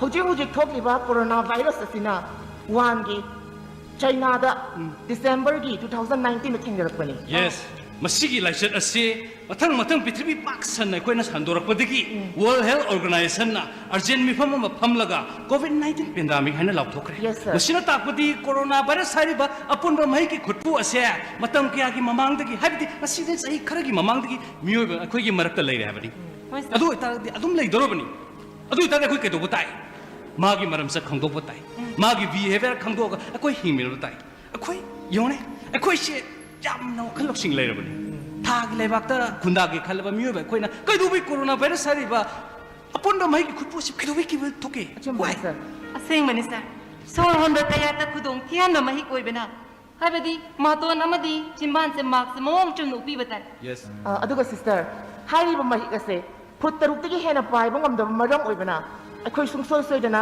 फुट तरुक्की सोशल डिस्टेंसिंग थंगदबनि अखोइना कैदोबो तारे हाबदो खुसा सेन हमदोबो तारे अफबा साबोन हेन वासिजनदुना तरु तना लेबा हाबसिना अखोइ थवाइ कंजनुगे अमतंग आइरबा पांबैनि माने सर अदुगा कोविड की वैक्सीन कपथोबा हाबसिना ख्वाइदगी फरबा पांबै अमसनि सर मसे मियोइबदि पोकद याउजरबा लैना कयारबु ngapthoknaba हाइबदि अखोइगी इम्यून सिस्टम से कनखल हनबगिने सर यस मसे इसम समना हाइरबदा मयामना बुदि वरौबिबा यादे अखोइगी सोसाइटी से तोंगादे याम थाजै तोंगा हाइबसि याम फत्रबा लाइचत मखल अमगुमनि तोंगा हाइबा लाइचत असिगी दमक्तदि अखोइ मसि फावदे वैक्सीन लैत्रि नत्रा अदुबु कोरोना वायरस बु ngakthokna डिफेंस तौनबगी दमक्तदि अखोइ वैक्सीन पोथोक्खर गवर्नमेंटना अददि कंगाई सिंग पोथोक्तना अखोइ थवाइ कंजनबि दमक्ता पोथोइ मसि मयामना किबिबगी मरम करिनो अदुना अखोइ थवाइ हिंगनबि दमक्तदि वैक्सीन असि सुंसोइ सोइदन काप दरकार लै असेंगमनि सर कोविड की वैक्सीन कापथोरबा मतुंगदा कोविड पॉजिटिव ओरक्लबसु होजिकि याम लाना लाइंग मंगमले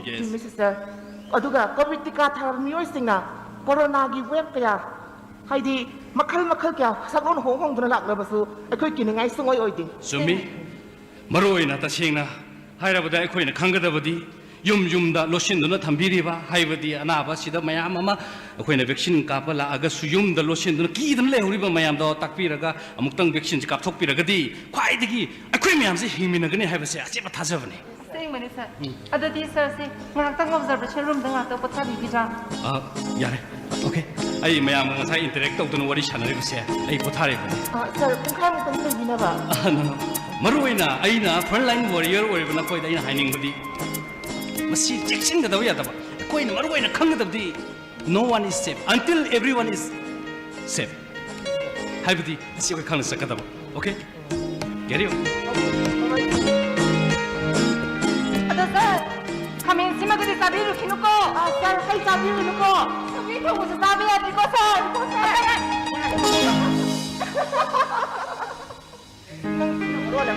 मी मन वामा हागे तेगे थाजरेबा यादि बेमा आइना हागे खनबा खुदिमना लोइ हारको नाक्ता नत्रो अदो आइदि याम थाउनिदा लैबिया दिसिगी सा फजबदि अखोइना लइ ओ हौरे दुगा होइने दिसिगी फजबबुदि अखोइना लोइन उ हौरे अखोइगी फजबबुदि मानो खिजे नत्रो अदुगी खल्लुरगा कोइ याम साउनिद्रा साउर नुइ बेमा थागी लेबा कागदबा मानबि आ तो मथंग मथंग कौथरो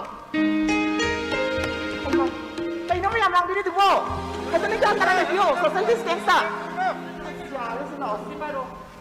कहीं तो मैं मार भाई दुबा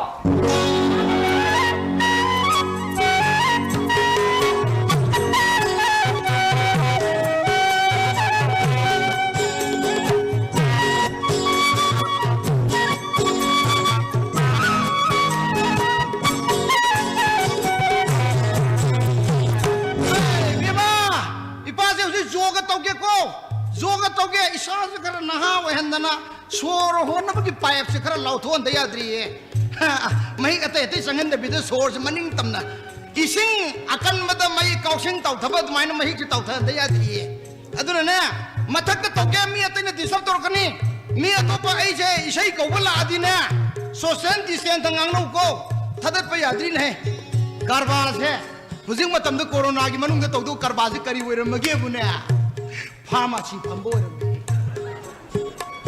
अदुगा कला की मनुंग से हुजि खरगा लेत्रिसने करी वरमगे बुने सोरार की मथौ मंगम पांगथोपगी लान थोरंगी सी इसई सबजि वरमे अदुने इशोन तंबीदन ऐसे लान थोरंगी इसई खरगा सकपसिदा को आई कारबार से क्या दिन लेपते मौजा दे कारबार से कमाई तोरंगे वो सोरासी इसे टाइप तनी सोली सांगा ओदो हुजितिने ओजिति टाइप तेन सोलेबा तेन बनी न मसंग मोय बवा जाहिर त या दिएबा अदिदा कलब की नारोन खरा नम करी हायरगे बुजिकसे कोरोना वायरस ने सिबो रगदी उजा ममई द कोविड की अवेयरनेस मति मम हापी हायरी सोरासी मतु आइने यारो ये न कन्न ये लाई थबंग नि आरान कुबंग थबंग नांगांग जा नुदि यौसलगन यारो दा हायरुबो मोने हेरा खरगा अवाब खांगमिन सि कइनो आर्टिस्ट नो जो इसे सकन जो खरम बतिंग तो बियाई न कइनो कोविड 19 ना कोरोना वायरस न सीब मी ओरगदी मी दु खंग न सब सब संगल दुइनी नो करिगुमा कोविड की इसे तो मति एम यावरगदी कोविड 19 न सीबने जी खंगदना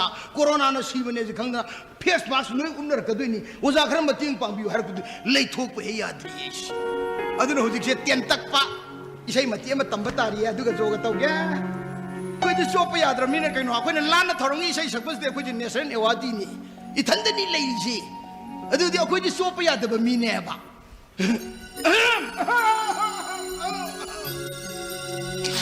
मतम कया ले अंगांग कोइना ओइजबा खंगदना साना दुना मतम कया ले अंगांग Koyna ahal oirale sagai saurale isai sunu siva ki thaurina corona narage corona narage iso binga ghodre vaccine suka pho karina laini kari dak sagni kana sukhandi upai laita banina mongpham da hibbe matam kaya le deputy ayong thoi ha chak thoi yaw dar bhata yin laboi leitu lengoi ki shakta ma thak sida laphu ma tup ta hukum da corona vaccine corona leina ki bibi manu da sien sing laga lei ram tam da mama tu yeng ngi su yeng ya da kum to ma pa tu yeng ngi su yeng ya da kum to isu pinga hu da bagi to sa ma ya patient ka hu da bagi ma ya ma tu ning jang ta da kau na kam da rak pa da teng ba na ma pu na khang ma gam da ko ro nom do lei chen je jere hang to ega kari hai na hai tai bang mi oi ba da khoi sa bang la ga no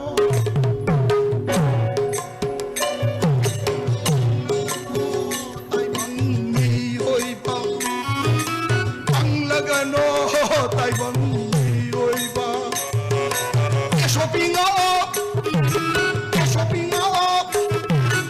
shopping up, bitchin' couple. Shopping up, bitchin' couple. Soga toro. Ayareng,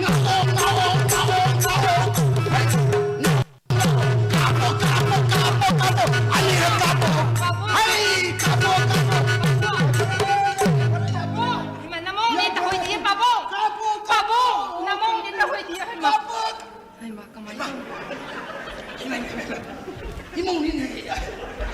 Aku kisah ni bini na mana kau ramai, pasal apa sangai ni nak kelu.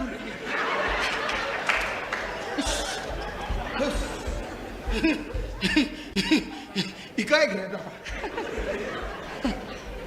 IQOO जोग तो क्या होय पाबुंग जोग तो क्या मियाते लाजुने लातक ना वारी शावको माक्सुप काउनुको नंग सेक्शन लुको नमा का सकी इमादी गोंददी केमता हायरमदी पाबुंग नोन कम हामदे हुजु मांगरबा मांगिनी मा से ngara masangam di na tumba nunga lamdai da mai mobile du tring na la e tolop sanga iba tolop sanga ga madi account da thamba hai di ATM dai sat na bo hone ba nama se mapangan phana so la june madi ne ATM dai paisa sat pa se si di kan re paisa sat pa talang ni ma ado पाबुंग ngarang atheng ba hingde ima se lo khobo mo khon tai masa dong ngamdrabadi tolopti kona lawrsu yabadubo tolop kona lo ya di madi account da paisa thamba ya di madi satu ga mon makha de thamdu mamang mang di rim namai wakan kalunu ima ujidi kai do kono ipana nang da ta ko zo ga gi ne tangkang nam da nang kaw nu ko hoi पाबुंग maroi na ujidi nang na sa leng ko pe ya di ko kan leng adu ne sab chaba sor gi zo ga le yengu se ya si ye jero jingkat pa sida kam thok pa se kam thok kam jin nang kaw ya di ko hoi पाबुंग surom bagi payap si ting thui ni ne zoga tau ko zoga tau hey ngai ko nang na zoga tau mu tam da nang se mi amatang ne na khalaga tau ganu mi ani ne na khalaga tau ko isu gi zoga tau ko ai sore henzel lu akhoi पाबुंग sima ba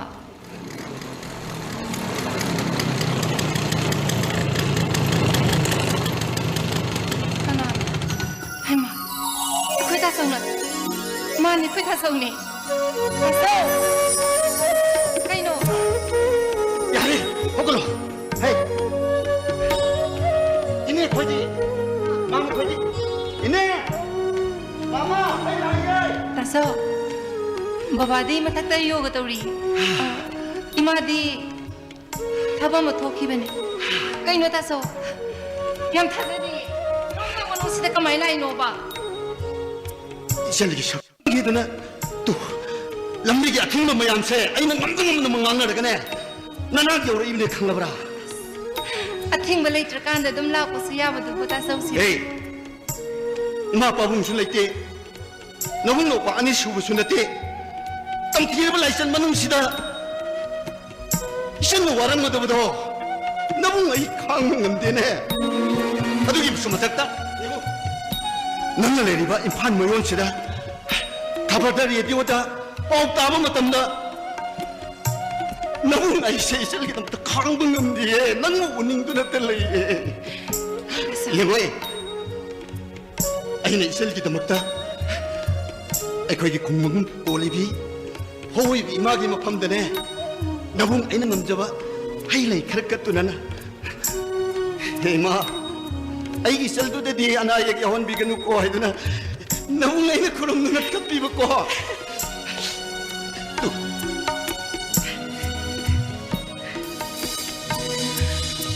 ima de kat pa le hok se isan pi ge haiduna ne ibung nu pore ne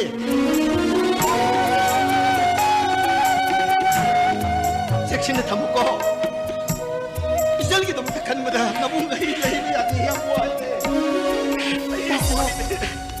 ai yom nungai le ye ta so 나코 마마 코이 이네 코이네 디남부 얌는 루는 로이네 비라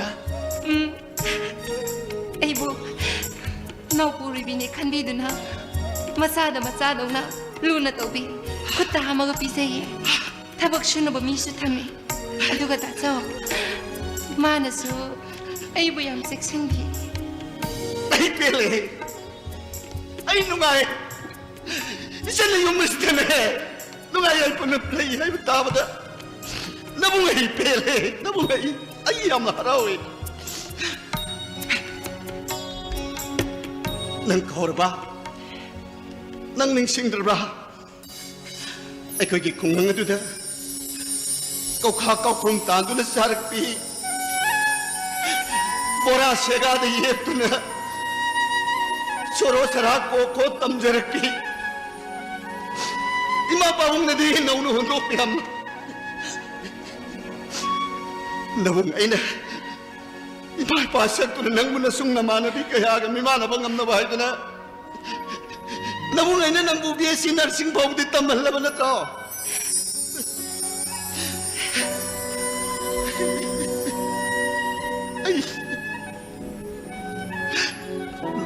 nang kau ra bra lohong menumit atu tha nang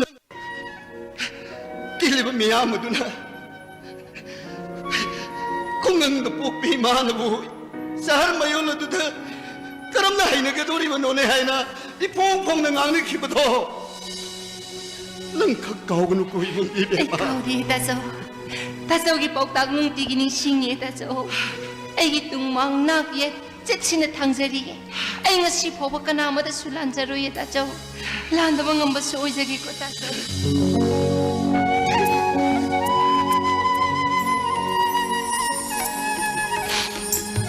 isel gi damak te nabung aina ne nukti numit khuding gi ne sor gi mapam da ai isel da de yai paba wen bi ko ai tu ne nabung aina kuram ni ba de khang la bra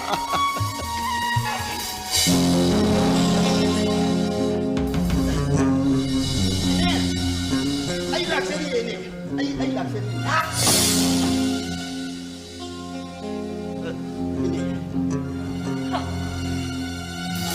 Gina maro mareng sa paningarang dagi hati ta bakan da kali no yalam ta de imo no jun thona ba ta man de ne phana ju ya ma hai re covid lai sa sina kitang niam dri bau di imo no ju jam ma pham rang khang da la ko no ji ine bu noi da hana hai gra ma le da noi ba jam ta de e koi le kai de containment jo loi lao ra bani bu koi sai da di ni am ga mai ga wan jan na de bu thong ba wa ma bu lan jan na deที่มาตั้มจะก็ได้เดี๋ยวหน่วยพวกนั้นพัฒนาครั้งนี้ต้องเผาจะเลยสิพวกใครโน่บ้าแต่มันจะดูตันจะนี่ที่หน่วยหนูว่างามดูน้ำจะตาเลยอินเนี่ยไอ้ดิโควิดเคสตุกทุกเสร็จวัคซีนजोอาหารมาดูจุกับทุกเสร็จปะเนี่ยอะดูนี่ไอ้ดิหินคนดูแต่เนี่ยไอ้เนี่ยท่าจะบ้าหาเรียวดูว่ามันมาสิ่งเคราะห์เสอินเนี่ยคนไม่ยอมพิจารณามันกระดูนะไอ้เนี่ยที่เลยเนี่ยHijang mana macam kilai ba? Koi ni. Nangon tak kana na cani ngai liti hijang kilo hai biau gin. Na cani pina hai bro. Hai nang hijang poro ga hai bro. Ya de. Man pha mana kang de hijang mana macam poro pa ya de bungo. Sekana na mahig yaw ma di. Awat pa liti chai de sui bungo. Hujiki lengak se yam phai yam bhap tai. Loi ji loi ya ting no nganung da. Yuan bang khang da na le la ba pat la ba pum la ba hai ra hen jang mana ma sing khong gat pi da ga moi de jum tik cha na mangan da ba paisa pi bi la ma ga pora ga ne ma pham khuding da mo ma gi gari thar ga loi ole le ngoi ne ko le kai da ne phang da ba lai te pura kanu puga nang na ma hin jang na pi pura pane lau de ne di ase ma hik pura pane lawi thara ju phatra ju ngwa na chanu pi je Now puri bini, jadi mirol bini, kaino balai jibu, kaino bahap taman deda, konung ke kare lak na bami jina kare het bahap ta, tapi dia kare hen mereka kaino tahu ni, ini na tapi bupun mukto, jam cumi, ay lanjari ni, ay. Ya.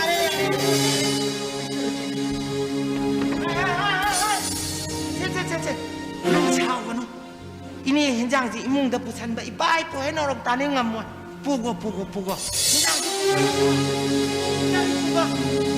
Kaya daw nang dia. Mapanta kaya daw niya. Imong datang ka ni tina nang ikada lai biya dro. Samsa daw ko ni nga mo na yan na. Nga di way ang ambi yan phattabi tahan ka daw ni noy na. Nang nasawa isang drabi ni bima. Luri di isu do ne.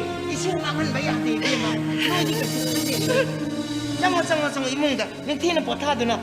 Kemana nak mipang di bawah di kada lagi mapan. Kau kau biar mah. Seksen bah. Apa sih lagi ni? Hina. Ha?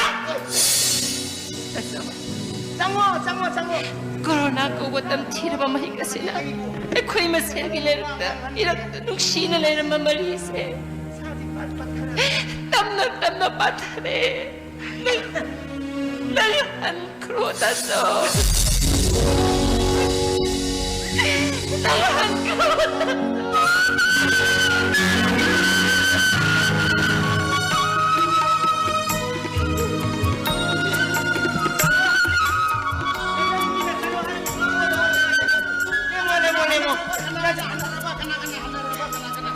Mama, namak tuh ibu.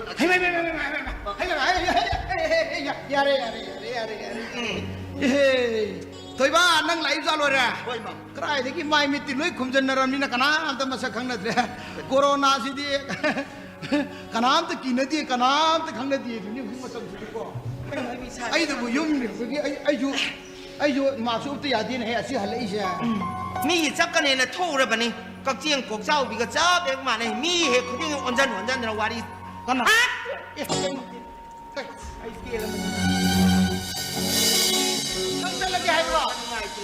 Hoi mama, ai isen su na jere. Nasan unara? Hai kare happy lagi sibo. Hai ma, happy. Nasan na happy ni ra. Pura. Ai na ne, hai rim ni. Nabung hela di ne. Kai no to su polu ko, makun ham jalan ba ya de ko. Hai rim ni nasan di bisi wa khan jan tai na he. Mi ne di mai pe ma khungang ni ngo ne na pau thui ba. Isa nu pa manga truk suram di ko khungang nu ping asal lorong ngodam ni ma khungang ta. Nungare. Kau yorogen hai thoi ba nang kau khalai duna. Buat jangan pidra bana. Hoi, wakan tai, ya. Wow, kangi. Ha, uji saya subham lagi terdo, nombam lagi terdo. Lockdown menu as, masing ada lo thuke tu, asini ya ru tu. Aduna uji tina, awaba ngata ni cengeri se. Waru kapunu. Lau subuh matam yok salah mina, nang warang ni, lau subuh juga em kalu no. Ha, hande kine, aku ini lengah kilu singi ba, cip min saja ampau ni nih. Cing temma mana nak bukan ini, akan lagi nak kuah. Iengo, COVID-19 kim hangi ware itu nak ho. Kerana ke, gas botol lagi berkai tu ni phu betul ni lagi ni se. Hujik di lising ni, lising mari mangapun lagi pau tarena. Nang nar sunya. Oksigen nama dia tu fang atau ni kain kalun wajah je. Kain te kalun atau leram ni ko. Ada gitu yang COVID nare ni kalun ni unik saya. COVID nare sini. Lengah ke sini ni. Thamanga ki siang pidui lem. Aduh tu bukan no. Nada nak honor lo ada siang tu free dah lokto lo hekai no. Ha, kan nak kariwani kali kau kan no. Se. Aduh buna. Sarkar na lengah na fana kan ni ye lesu. Aku awal penarak elok macam tu kuda kiai pun dia lagi nak kuah. Ha, nu itu sebab tu porat lah so ini kiai tak tri, ozi tu tak ada kerja seli je. Yare mama, ai lau je mama. Lau. Hey, ai lau je mama. Ai belai kan. Se. Hai pasal pun lam nak apa lau tu bro. Ha, kamai lau nak duri ya. Amat tu cangca, boleh apa pun ni nak bahap tak? Nang ni hendak kisah ke? Hei, imak saya. Imak sini ni nahan vaksin kape pau tari bakang bra. Ha, madi tiada tahu re. Nang di, vaksin jama kata kap tengari mana engon dah pau ke sah. Lepas kan tu, ani natra nang kapi tu. Mama, dia cang ai disu nam yo. Nang vaksin kapi natra. Ha, nang tiada tahu natra. Nang untuk mana napa ada tu dia. Ha, pai. Yare. Lo thil lagi. Tendo yare. Kari tu he kalu no kain tu kalu.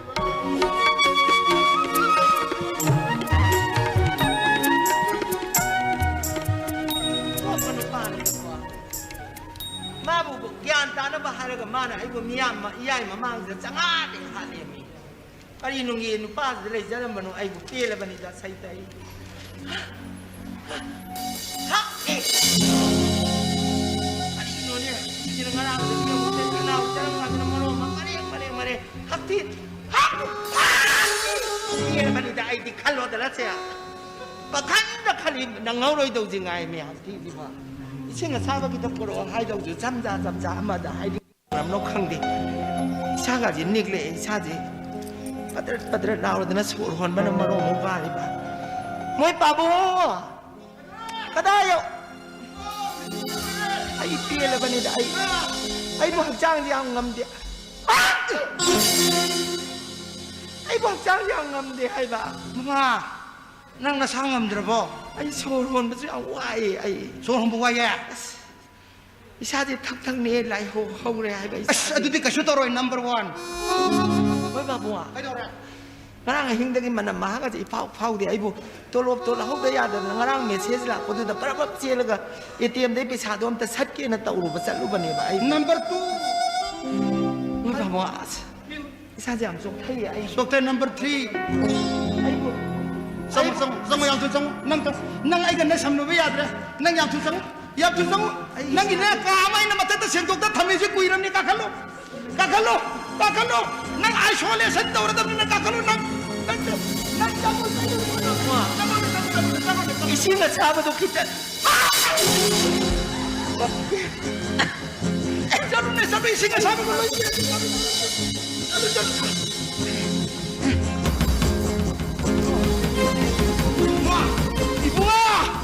Ibu nga!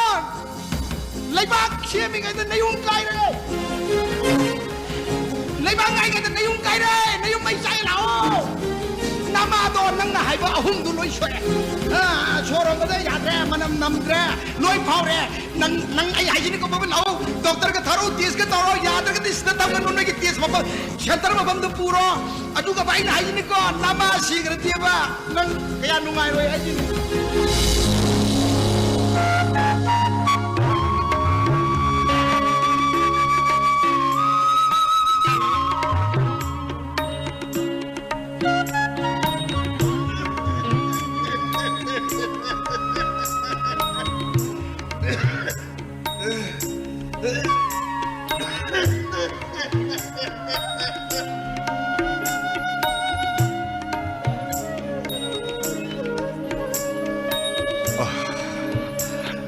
ꯑꯩꯒꯤ ꯅꯨꯄꯤꯁꯦ ꯃꯁꯤꯗꯤ ꯑꯣꯟꯊꯣꯛꯅ ꯋꯥꯔꯦꯗ ꯃꯄꯥꯟ ꯂꯝꯗ ꯂꯥꯏꯔꯤꯛ ꯇꯝꯗꯨꯅ ꯂꯩꯔꯤꯕ ꯏꯆꯥꯅꯨꯄꯥ ꯑꯃꯈꯛꯁꯤꯒꯤ ꯍꯣꯠꯅꯕꯗ ꯃꯥꯅ ꯀꯌꯥꯗ ꯋꯥꯖꯔꯤꯕ ꯌꯨꯝꯗ ꯊꯣꯔꯛꯅꯕ ꯁꯦꯟ ꯁꯣꯛꯃꯠꯇ ꯂꯩꯇꯦ ꯀꯔꯤꯒꯨꯝꯕ लाइसेंस पर असले थोड़ा लबसु खुदों मुंठी बकया नंगनी खंडना माना लेकिन पीने करे बसे कहीं ने तसे न जाने नाक्सांग सी नुमाइत्रे कहीं ना हे लाइसेंस नंग लाकलम द्रबदी इस आम खतंग सेमबदी करीसु नतेने ममा तारेब्रा हे नंग मपान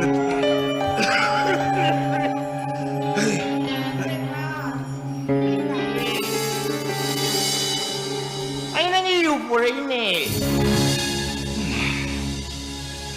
करी mama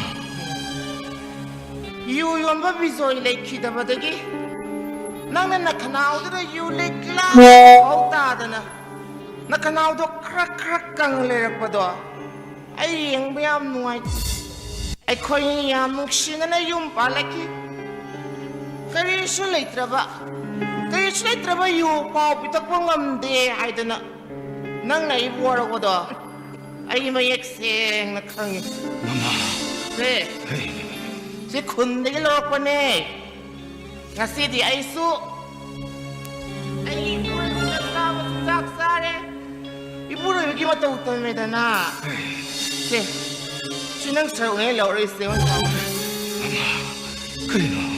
그리노 낭낭 시 떠오르 이버스보 헤이 아이고 망라 따이 망라 마마 아인다 비시라 용아네 용아이바 마마 아이 강해 난 아이고 와루 하이브도 헤이 따스나 강해 영어이 미름다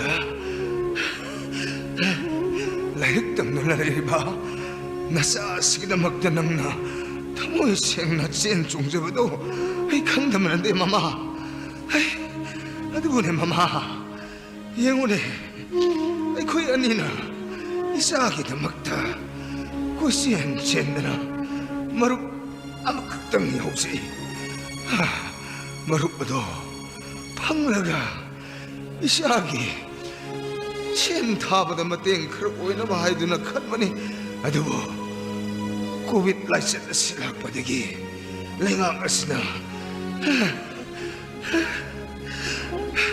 미양이 분시 더와이 끝나먹이다 먹다 록달라고 그래 마마 마루에 더 그래 그래 록달라고 그래 그래 아두가디 방가다가 타시다 얼라무 안에 수보에 먹락실래 마마 마루 또왜 시대리네 마마 라이리 버나 오헬리바 애기 라이버가 시분에 에일 와루리바 마마 칼로노 그래나 와르버수유 하이드나 물 바우네 오나 따따나 하이키다이네 유디기 해나 파바 맞다 레이테 하이드나서 물 바우네 오나 하이키 파바두나부 코로나가 라이세트 수이는 세니타이저로 이네 시즌에이나서 물 바우네 오나 하이비키다이네 아니 시다오 이세 이 사람은 세니타이저 토이네 세 물 바우 소문 더 토피우스 시사도 네 이렇게 물 바우 까지 시사도 다 소문 더 부여 물 바우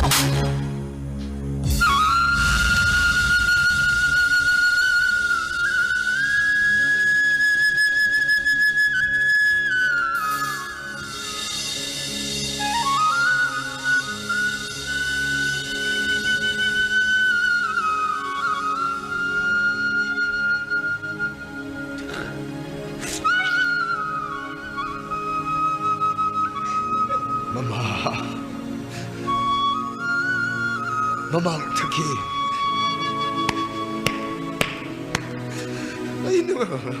아이는 오이데바 개항강 기부도는 나오는 능싱라가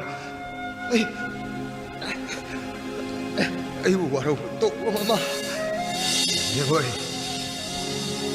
마시는 일이네 거기 있어노 빠세 이반이 상라가네 미아무 오이는 시험대봐 야다마니 에이 마마 요 라이브뿐에 빰붐 빵걸는 푹 뜨는 뿌르시 아이 거기 호나르시 헤이 마마 요 아이 거기 사는 빠세 헤이 따 저기 마사는 빠세 디신이네 아이 거기 사는 빠네 마마 요 마시대기디 아이 유타로이 마마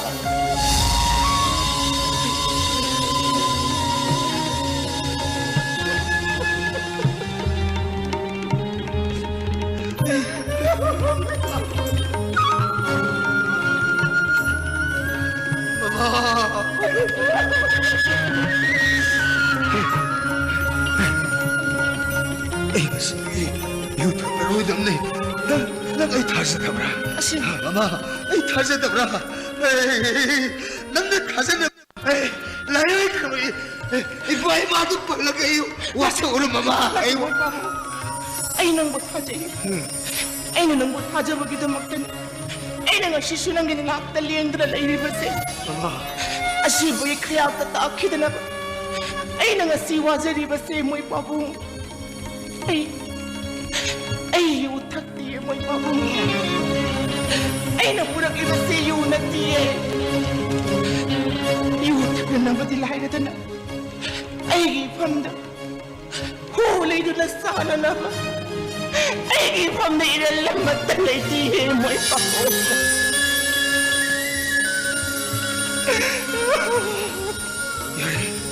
yari namni samye ngasi mai pakle Hengoy, isang napatisi to. Alalak ko rin mo. Ay aksang siya yung numay te. Ay soro ba yung wine he. Ay mama, taso. Ito yung ma. Sino maudo? Loy koktor ang isang mabis to. Lakpare mo. Ay hospital na buhay ganyan mama. Salamat. May babang na wakay tara ba di? Itay kung isire ma. Matik chara ba chamo imong yang lay na lay na. Ay kuya kay pam lay na lay na. Hang pam lay na lay na. Patra ba yung siya narubagi? Patra ba miyo iti narubagi? Ay kuya tembang lay na ba na itay mo na doktor chat si Harabasu. Nang naitiyati. Nasano pa di siya siya test doktor si Harabasu. Nang namawalaw din na hagtahan. Narabasu. Hospital sa laga. Doktor na alam. Kita ilalagat pa si Harabasu. Nang naparmas siya dito. Sa akin mo na. Nanangasipil mo siya. Orak mo na ito. Ay ko. Ay itay mo. Ay ko.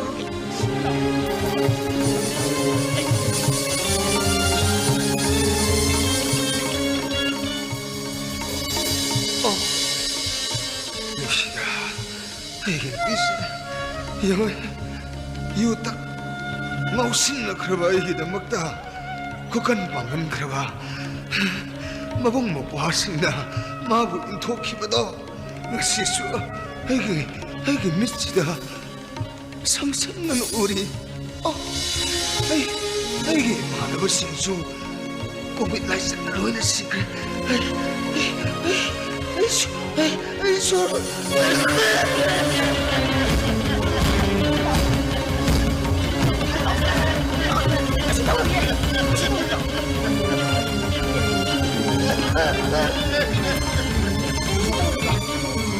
Di mo sinahan. Di mo na po ito. Tulak ko lagi din eh. Thang eh. Para. Turo. Ay sing na din ko. Ay. Masama pa na na. Ambulance tara ni. Ado ka na siya tawtogan na kayo na dami.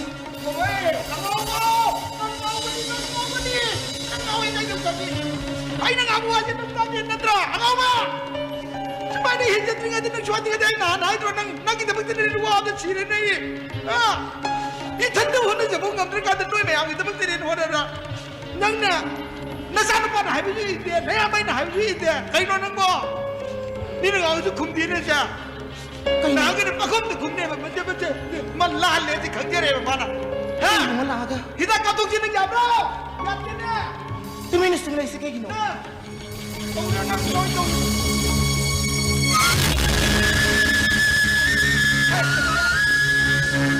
sini kali.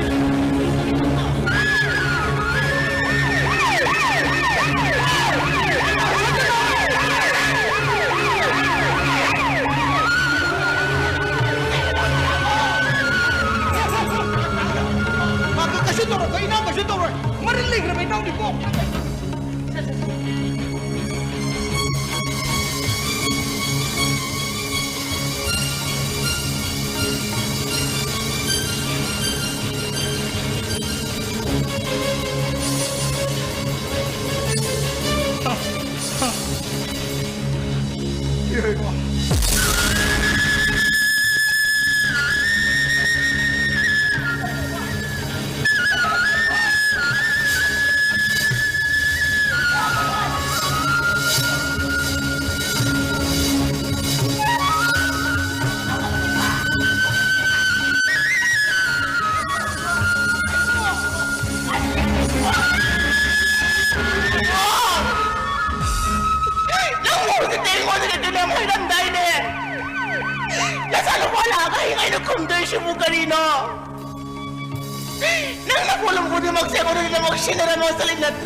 Suara sudah, bila kaya bahaya putih ko, mana on payung awam lay nung dhar kene na kaya bahaya putih ko. Inaw lebih ma pandegi ayu puk tersal lim ni ne. Aduh kapana, ay na, ay bikin bida pa. Si butaw ni ko. Kumin aja lak terkait dengan nang jatuh loy ram ni ne. Mean ने मरी ले है दिन UG मान इसिंग याद ने तथकदे mama में अभी इसिंग याले थे मादिना मरी ले के खोमेदी का हारो देवे यूजे शेंग मागी मसिल वर जुमादी इसिंग याद रे दुम था एबा या बगी खोमे बाबा बाबा हाइबे इनबा कोविड-19 की सोपी गापा वैक्सीन का थोपा टेस्ट तो थोपा यू इसिंग याले थप का बुदे दग दग सीदे दे नंदी नरे लेमंदना नंग ngataन selo ya menang nagi dah udah kau tu si kaino ai ware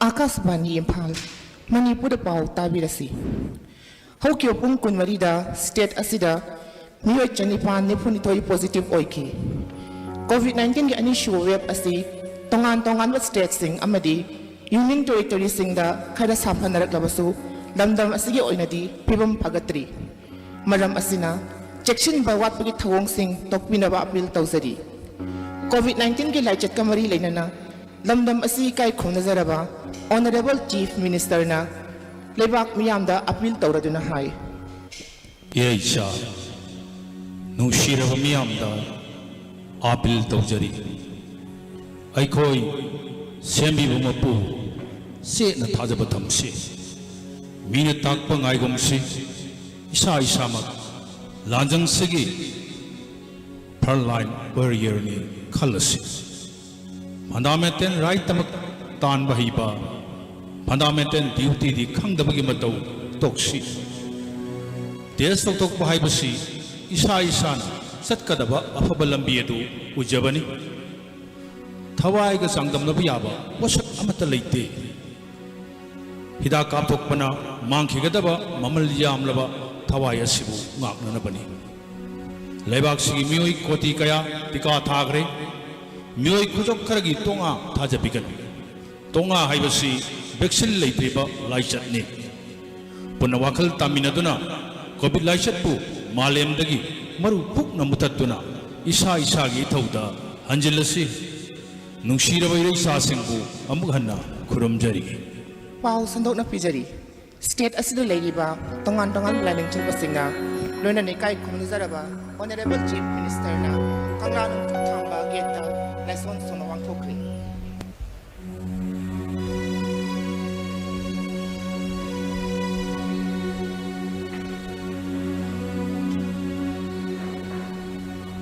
Mua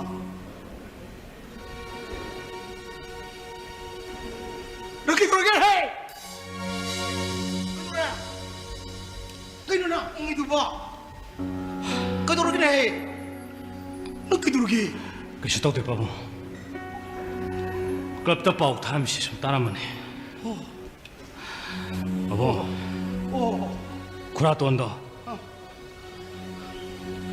koina kadi pung haibudu da mana inbiramagadi khuraton gi laibak thibsi thomloi da bale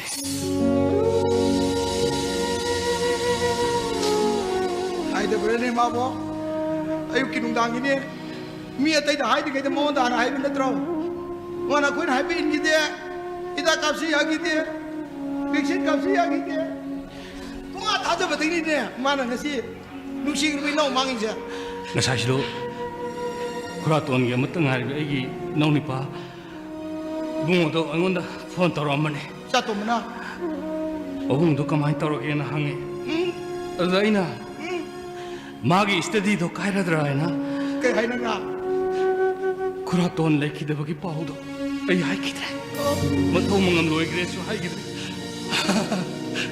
magi nai matik san hai na ban hai dok ta ban ya ngai kun he nan zoom ja to bo kam do do no ne madu ki live tv to bo idom sabudi masa yam kan le hoida shu do ko tawra nan zoom ja parba nan zoom ja bo wa nga ngora madi ka shu to dia namadi imanga silani disaster story ha asi yum da lani ma nama lani hoi adune ꯄꯥꯕꯨꯡꯅ ꯐꯔꯁꯨ ꯐꯠꯇ꯭ꯔꯕꯁꯨ COVID ꯚꯦꯛꯁꯤꯟꯒꯤ ꯑꯍꯥꯟꯕ ꯗꯣꯁꯇꯣ ꯅꯝꯗꯅ ꯏꯃꯥꯕꯨ ꯀꯥꯞꯈꯤꯕꯗꯣ ꯗꯣꯛꯇꯔꯅ ꯃꯥꯒꯤ ꯊꯋꯥꯏ ꯍꯤꯡꯉꯤꯕꯅꯤ ꯍꯥꯏꯕꯁꯦ ꯏꯃꯥꯗ ꯍꯥꯏꯕꯗꯒꯤ ꯄꯥꯕꯨꯡꯕꯨꯁꯨ ꯏꯃꯥꯅ ꯌꯥꯝꯅ ꯅꯨꯡꯁꯤꯅ ꯁꯣꯜꯂꯨ. Mana yang nusi solobra. Angau bido yungse. Tidak ni. Si imun booster ni imun kan apa? Si ini na mati vitamin ni lady ni na malah kita na kau. Ini sapu macam uya macam tegi ni maya hudu minari je. Tidak ngangui wani tamu iya ni. Pabung. Isai semua halus pada mana nopen tergamai tamu gaya tamu je kau nopen nungai ni. Mana ke suka terleh mesti tamu je kau nopen tahu ni. Siapa masuk ini ina. Ini hidup kau cuma baru kau tahu kali ni mana. Pabung, she. Noi tahu kami nusi pa. Kau tahu dia lagi, kau tahu dia. Iba isu kuih apa ni? Dokter dah lagi ba. Imagi coba tahu tu. Tuh betul memang dah terbang. Aduh ni berah. Aduh ni seksa lakukan meri mata aja kau. Aduh ni. Oh, imadi laku lain. Ha. Nama lain ni. Nama lain ni. Nama itu kau ni macam apa? Apa rasa kau? Kubin aja dia melui aja ni. Nang lapa? Nang lapa? Nang. Perba. Ay pare. Para. Moy pabong. Moy pabong na haibe induna ay hidak doza makaphaubaduna doctor singna haibada. Moy pabonggi saktamse uba phangjariba. Very good. Ay pangbachibu. Malen sidani sune lerong kidreni moy pabong. Mama, ay wala koram madra ka tawi masi. Siyawai. Nagay sa mati vitamin ka lay jiu. Siya imun busa ka lay jiu. Yan na ide ay to. Sa. Dia. Ay no. Ay to rin na nagwa, mabano ko. Hay, Imong moy pabong. Kano siya? Ay maksi kita sing. doctor na rasya. Mati gari di awro idro. Kaino. Madi yauraroi gari chakhrasanu. Kari dia? Nurse sebada ai pele. Ai hakjang je kitang chole. Ima. Ai hakjang kan kati baugi bema nang imai nak kam ta lebiona. Ai na kanna hajabada cha che ya bi na. Nang naras farai ba nang na. Mana harau ya bi re leibni. As masi da. Ay garba nu pidi he. Ima, kisu tahu roda. Dah kan dong maya mamsa hibudo. Adun imagi haksang disontai. Kisu tahu. Yang wai. Ai isa singin. Saktam gadi u phangroi dire imadi chera hanga turang khaluram ni. Nang ay ga mingjan mora. Moi pabunga. Ha. Covid da basti yang wai ko moi pabunga. Waya. Sol ko mana wari ba. Covid na do sarupudi na da bana phai ko moi pabunga. Kharadi nang adu ngauri. Sangwa yang wai. Is aina kari gumam ta cha uthau yadra matam du da. Sa ji sondar kan do isa narsina.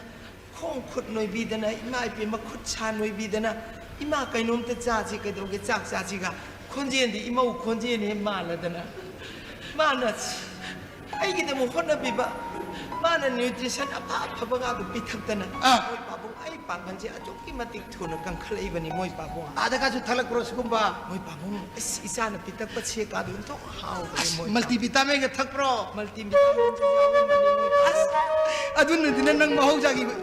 Sambudu kap tho la ye dia. moi Iba. Iba. Nang ai ro. Nakalo sa kino. Nakalo lai bo. Nani ka ri ha. Nani na sa ko matam da hana mo da ya mo sa mai ro. Diera. Noi kumba. Kunung thapadagi mafamdagi lakpa mi sing ji ba. Nei nu pi rai bi popo se tori ni. Kai ngawra bro moi pabung bo Kai do re. iya thobe de moi pabung na ngangi do kai no Hima. ya ta bro iya thobe je nanai nu biga a hospital da gi lakmin na jari bani moi pabung Huston to mai na ngang bi no ma pham rang khang da na Ai de kari gi no ngangoi do sina.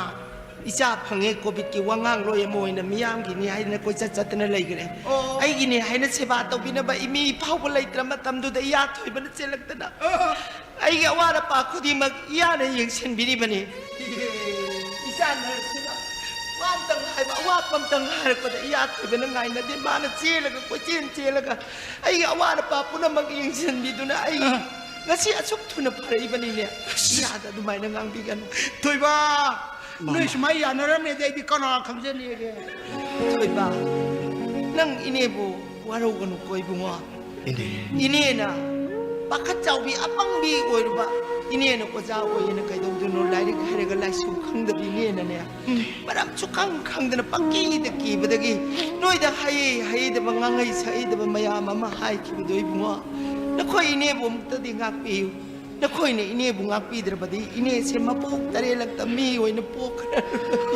ให้เดอินเน่น่ะดุมให้ดีอินเน่น่ะเนี่ยไอ้คุยบู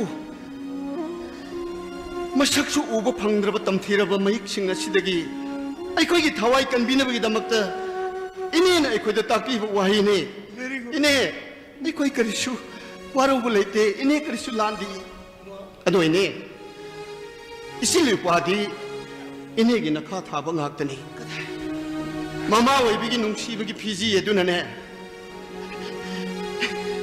อิมุงมันนุ่งมารีมาตากีไว้บ้านั่นทบปังอำลอยดับกิซีเอดุนั่นเองเนี่ยเจนนักกิสิมบิโอคุยบุญเนี่ยมวยปากมัวก็ได้อิมุงค่ะมาม่าไอ้น่ะฮอสพิทอลตะกี้ฮัลอาเซท้าวดาอิมุงน่ะมันนี่ไอ้กิมังเดลีปะดับซีอิมุงน่ะไอ้บัวเราเรียบร้อยสมีว่าเราพัมถอยไอ้เนี่ยอิมุงต้องงางขี้สักขี้บะมายามโดยอิมุงเนี่ยช่วยเดี๋ยวเมื่อกี้ว่าเราเรื่องกันนี่เนี่ยมาเนี่ยกี่เบี้ยมาเนี่ยอะไรเราเนี่ยกี่มาดมกันดิทรเราโอ้เบี้ยมาอินเดียบัวเราเราเราเนี่ยกี่มาดมกันดิเราโมยเบี้ยมากสิดีน้ำมากิมาตั้มคุยนั่นวัวตัวเลยเราทำโมยทวงเสกสิดีเล่าหากตัวเราตัวนี้อีโมกิจักจะพับเลยเนี่ยเสียเรามาตั้มตะการีกันมาแต่อีโมนบิกิที่ว่าตัววัวตัวเลยกันเนี่ยไม่ทวงหางตัวกี่กูพอก็น้ำมาเนี่ยตาสักจานนะรอเนี่ยกูกี่เบี้ยมายิงลูกกูยิงลูก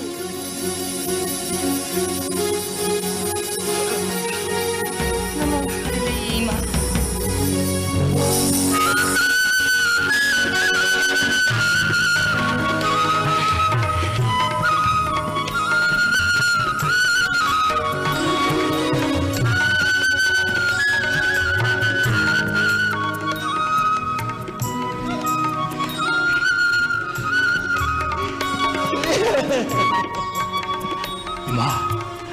？Nangin namong nupi miyas nase BSc nursing ay na disiyoy ba nina mana housewife boy na lay adobo housekeeping na makal henjilak po na miyoy masing yam ne naharak po na doctor nurse ko narak ta bada medical director ka tanaraga makoy ya balaraga imagi nakta namoshe mawshe batong na utamani ibuwa ima pele Imaw na nga si Mama, ibuwa na umang po ka madapuhan din eh. Ay, pili. Hindi ma. Nang ima pong napiyo ko, ibi. Moy pa mo. Oo, yat ko iba. Isa sa.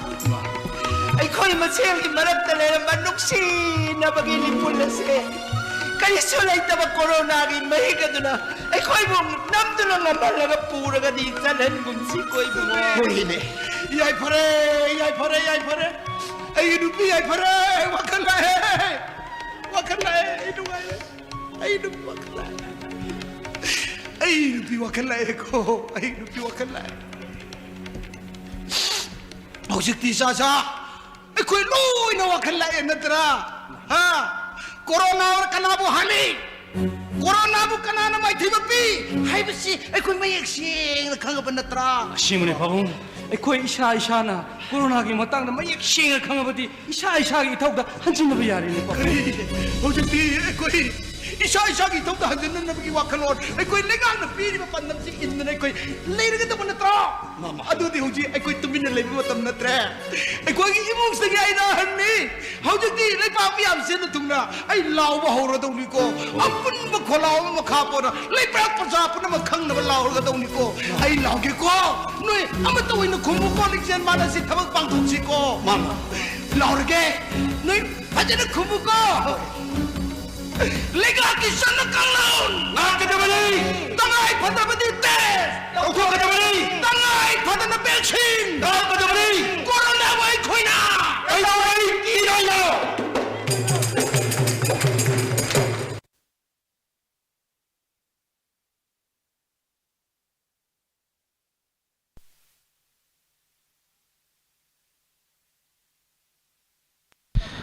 Hauzik tavikre sumang kumai sumang nila kaidawagi kidoino.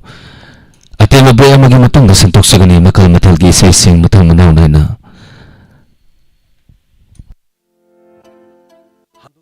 Hangdukchari 24/7 oina MNT Study Spot Kakching Makhalikai near JA Club Kakching. Mafam asida adom na study tawagi damakta khudong chaba kaya marum pizari. Fully AC room oiraba, free Wi-Fi facility leraba, self locker gi khudong chaba, mineral drinking water gi khudong chaba leraba, power backup loinara, waiting room. Masi kaktanatana adom adom gi gari singi parking area ningthizan space leraba, resting space na chingba marang kai na leizari. Karigum adom na work at home to bining labadi mafam asina khwaidigi hena khudong chaba mafam ama oiri. Hena ingtapa mafam ama oibada natana ayet apan leitana adom na study tawbada hena khudong chaba mafam amani MNT Study Spot 24/7 na hangduk chariba mafam asida sumna tangi adom na admission fee da lupa kun thagi fee na lupa chanipan akup amarol khambing na badi 6909158399 amuka hana 6909158399 hariba number sida all phobi adom adom gi study tawna naba amadi tonga tonga na thabak thorum singna ayat apan leitana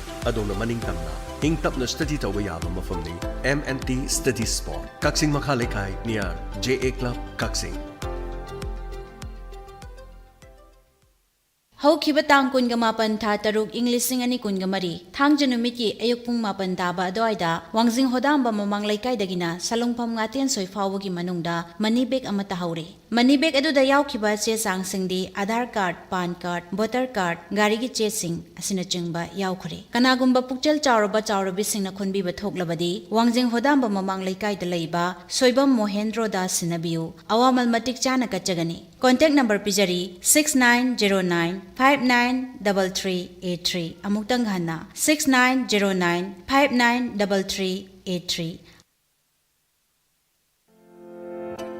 adom karigumada kidney da nung leraba natraga ising mari amadi bladder da nung leraba masi kaktanatana urinary tract infection prostate gland chawthoklaba nupa gi oiba sexual disease da problem leraba amadi urinary gi problem leiba tharagadi adom wabiragan adom gi khudong chana nabagi damakta ngasi ngasi mangleng sinbiro pisum thong singa makha nambul mapan irom lerekta leizeri Dr. N. Santaji consultant urologist nam consultant urology OPD anobo OPD gi timing ayuki pung taruk tagina ayuki pung mapan makhai phawbada khudong chaba se pijeri mafam asina ultrasound gi KOB screening tawbagi dama khudong chaba leizeri uroflowmetry digital prescription flexible cystoscopy loinana lab collection center su leizeri masi gaktanatana online consultation gi khudong chaba treatment in homely environment loinana urine collection tawbagi khudong chaba su leizeri evening da OPD gi khudong chaba su leizeri loinana clinic ki WhatsApp number 940-389-1812 loinana 7799-091281 hariba number singa sida WhatsApp to contact tobi kawbiragano nam consultant urology OPD pisumthong chingamakha nambul mapan irom leira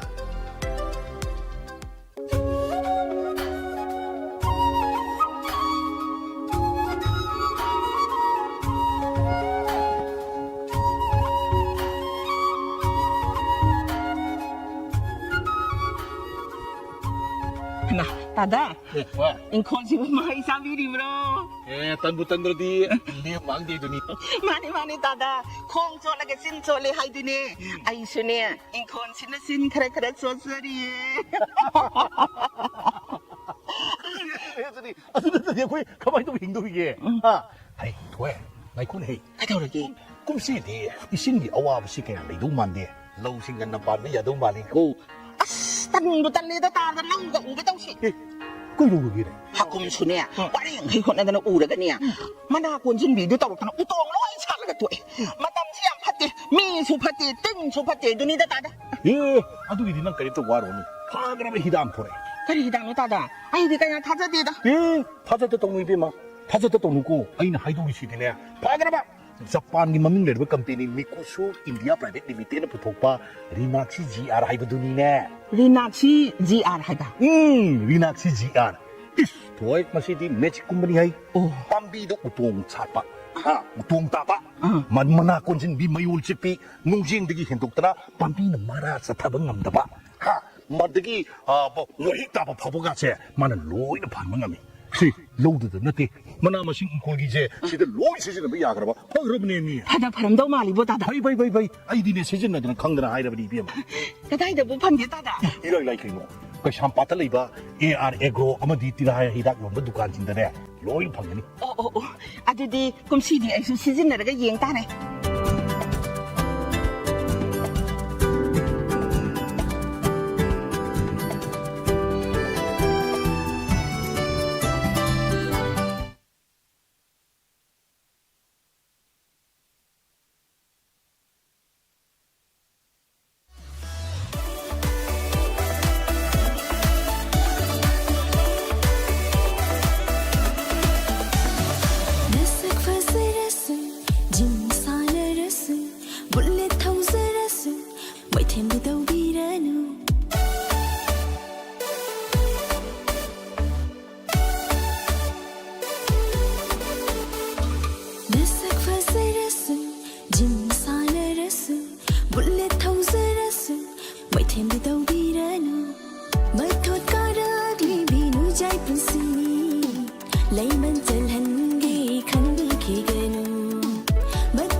चिंजाक न मिरम गिचारगा नापल न local गितौनरी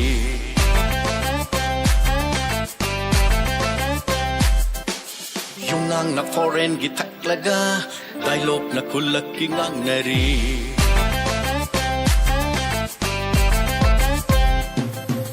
Jinjak na miram gicharaga Napal na lokal gitaw nari Yungang na foreign gitaklaga Dialog na kulak kingang nari Loy reta Manipur Fajre to kanglay pa Loy reto Manipur Fajre to kanglay pa Loy reto Manipur Fajre to kanglay pa Loy reto Manipur Fajre to kanglay pa Jinjak na miram gicharaga Napol na lokal gitaw nari Yungang na foreign gitaklaga Dialog na kulak kingang nari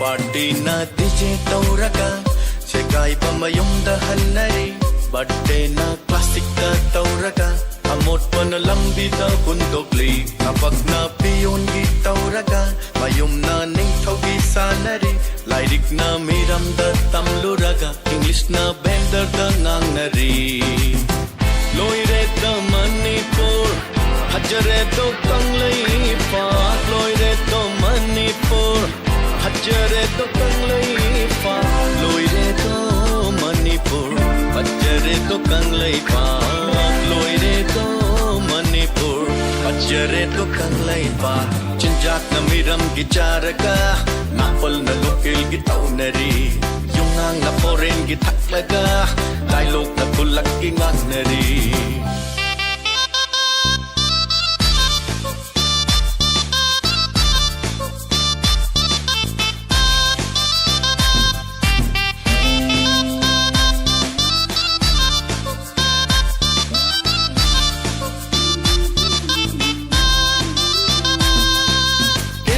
Sanda selauraga candidate su nung si basari tap takay ting halaga sembi de savi de wakatli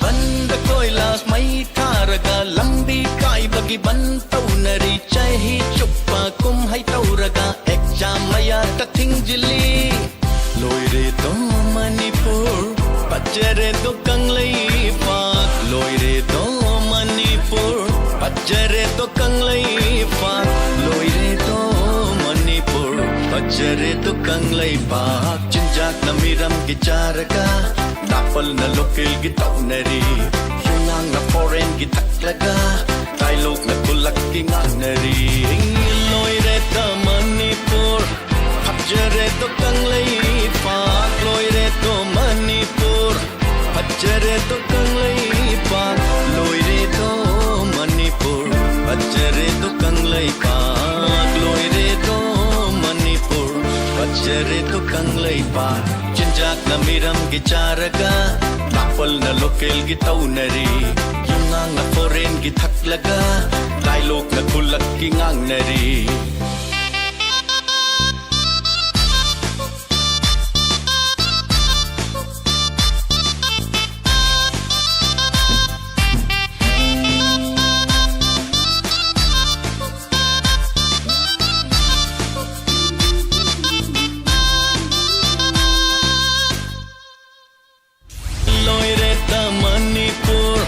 Fajre to kanglay pa Loire to Manipur Fajre to kanglay pa Loire to Manipur Fajre to kanglay pa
ಸುಂದುನಾಲಿರಾಗೆ ನನ್ನೈಗೆ ವಾರಿಸಿಂಗ್ ಪಾರಗೆ ಚೇನಾಸೆ ಇರಿವ ಥಾಮೊಯ್ದ ಖಂಗ್ಲೋ ಕೋ ನನ್ನ ಕೈಯಾದ ನುಂಸಿವ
예뻐 섰담수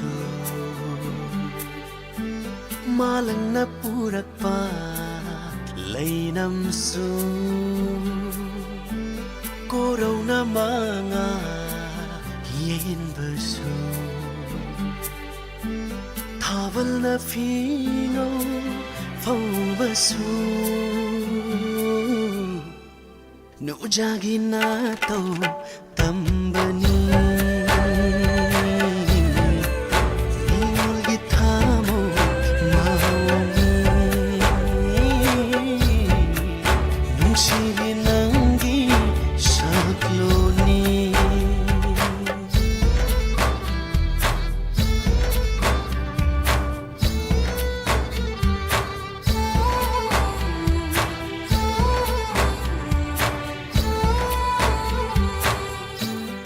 Jeni thawa lem leigi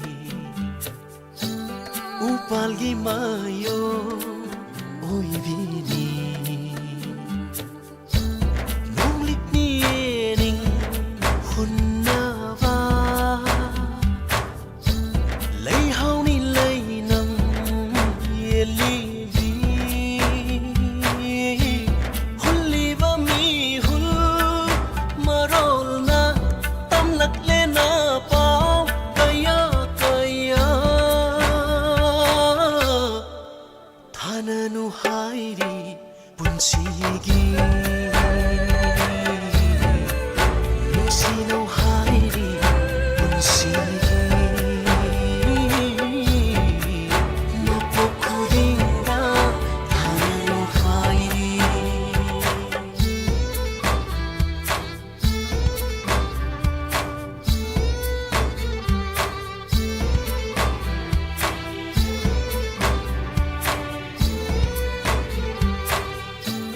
wang bagi mapalai drava nong dol bunak na uva gom lady boy ningi nak na nung si vinang na thamoida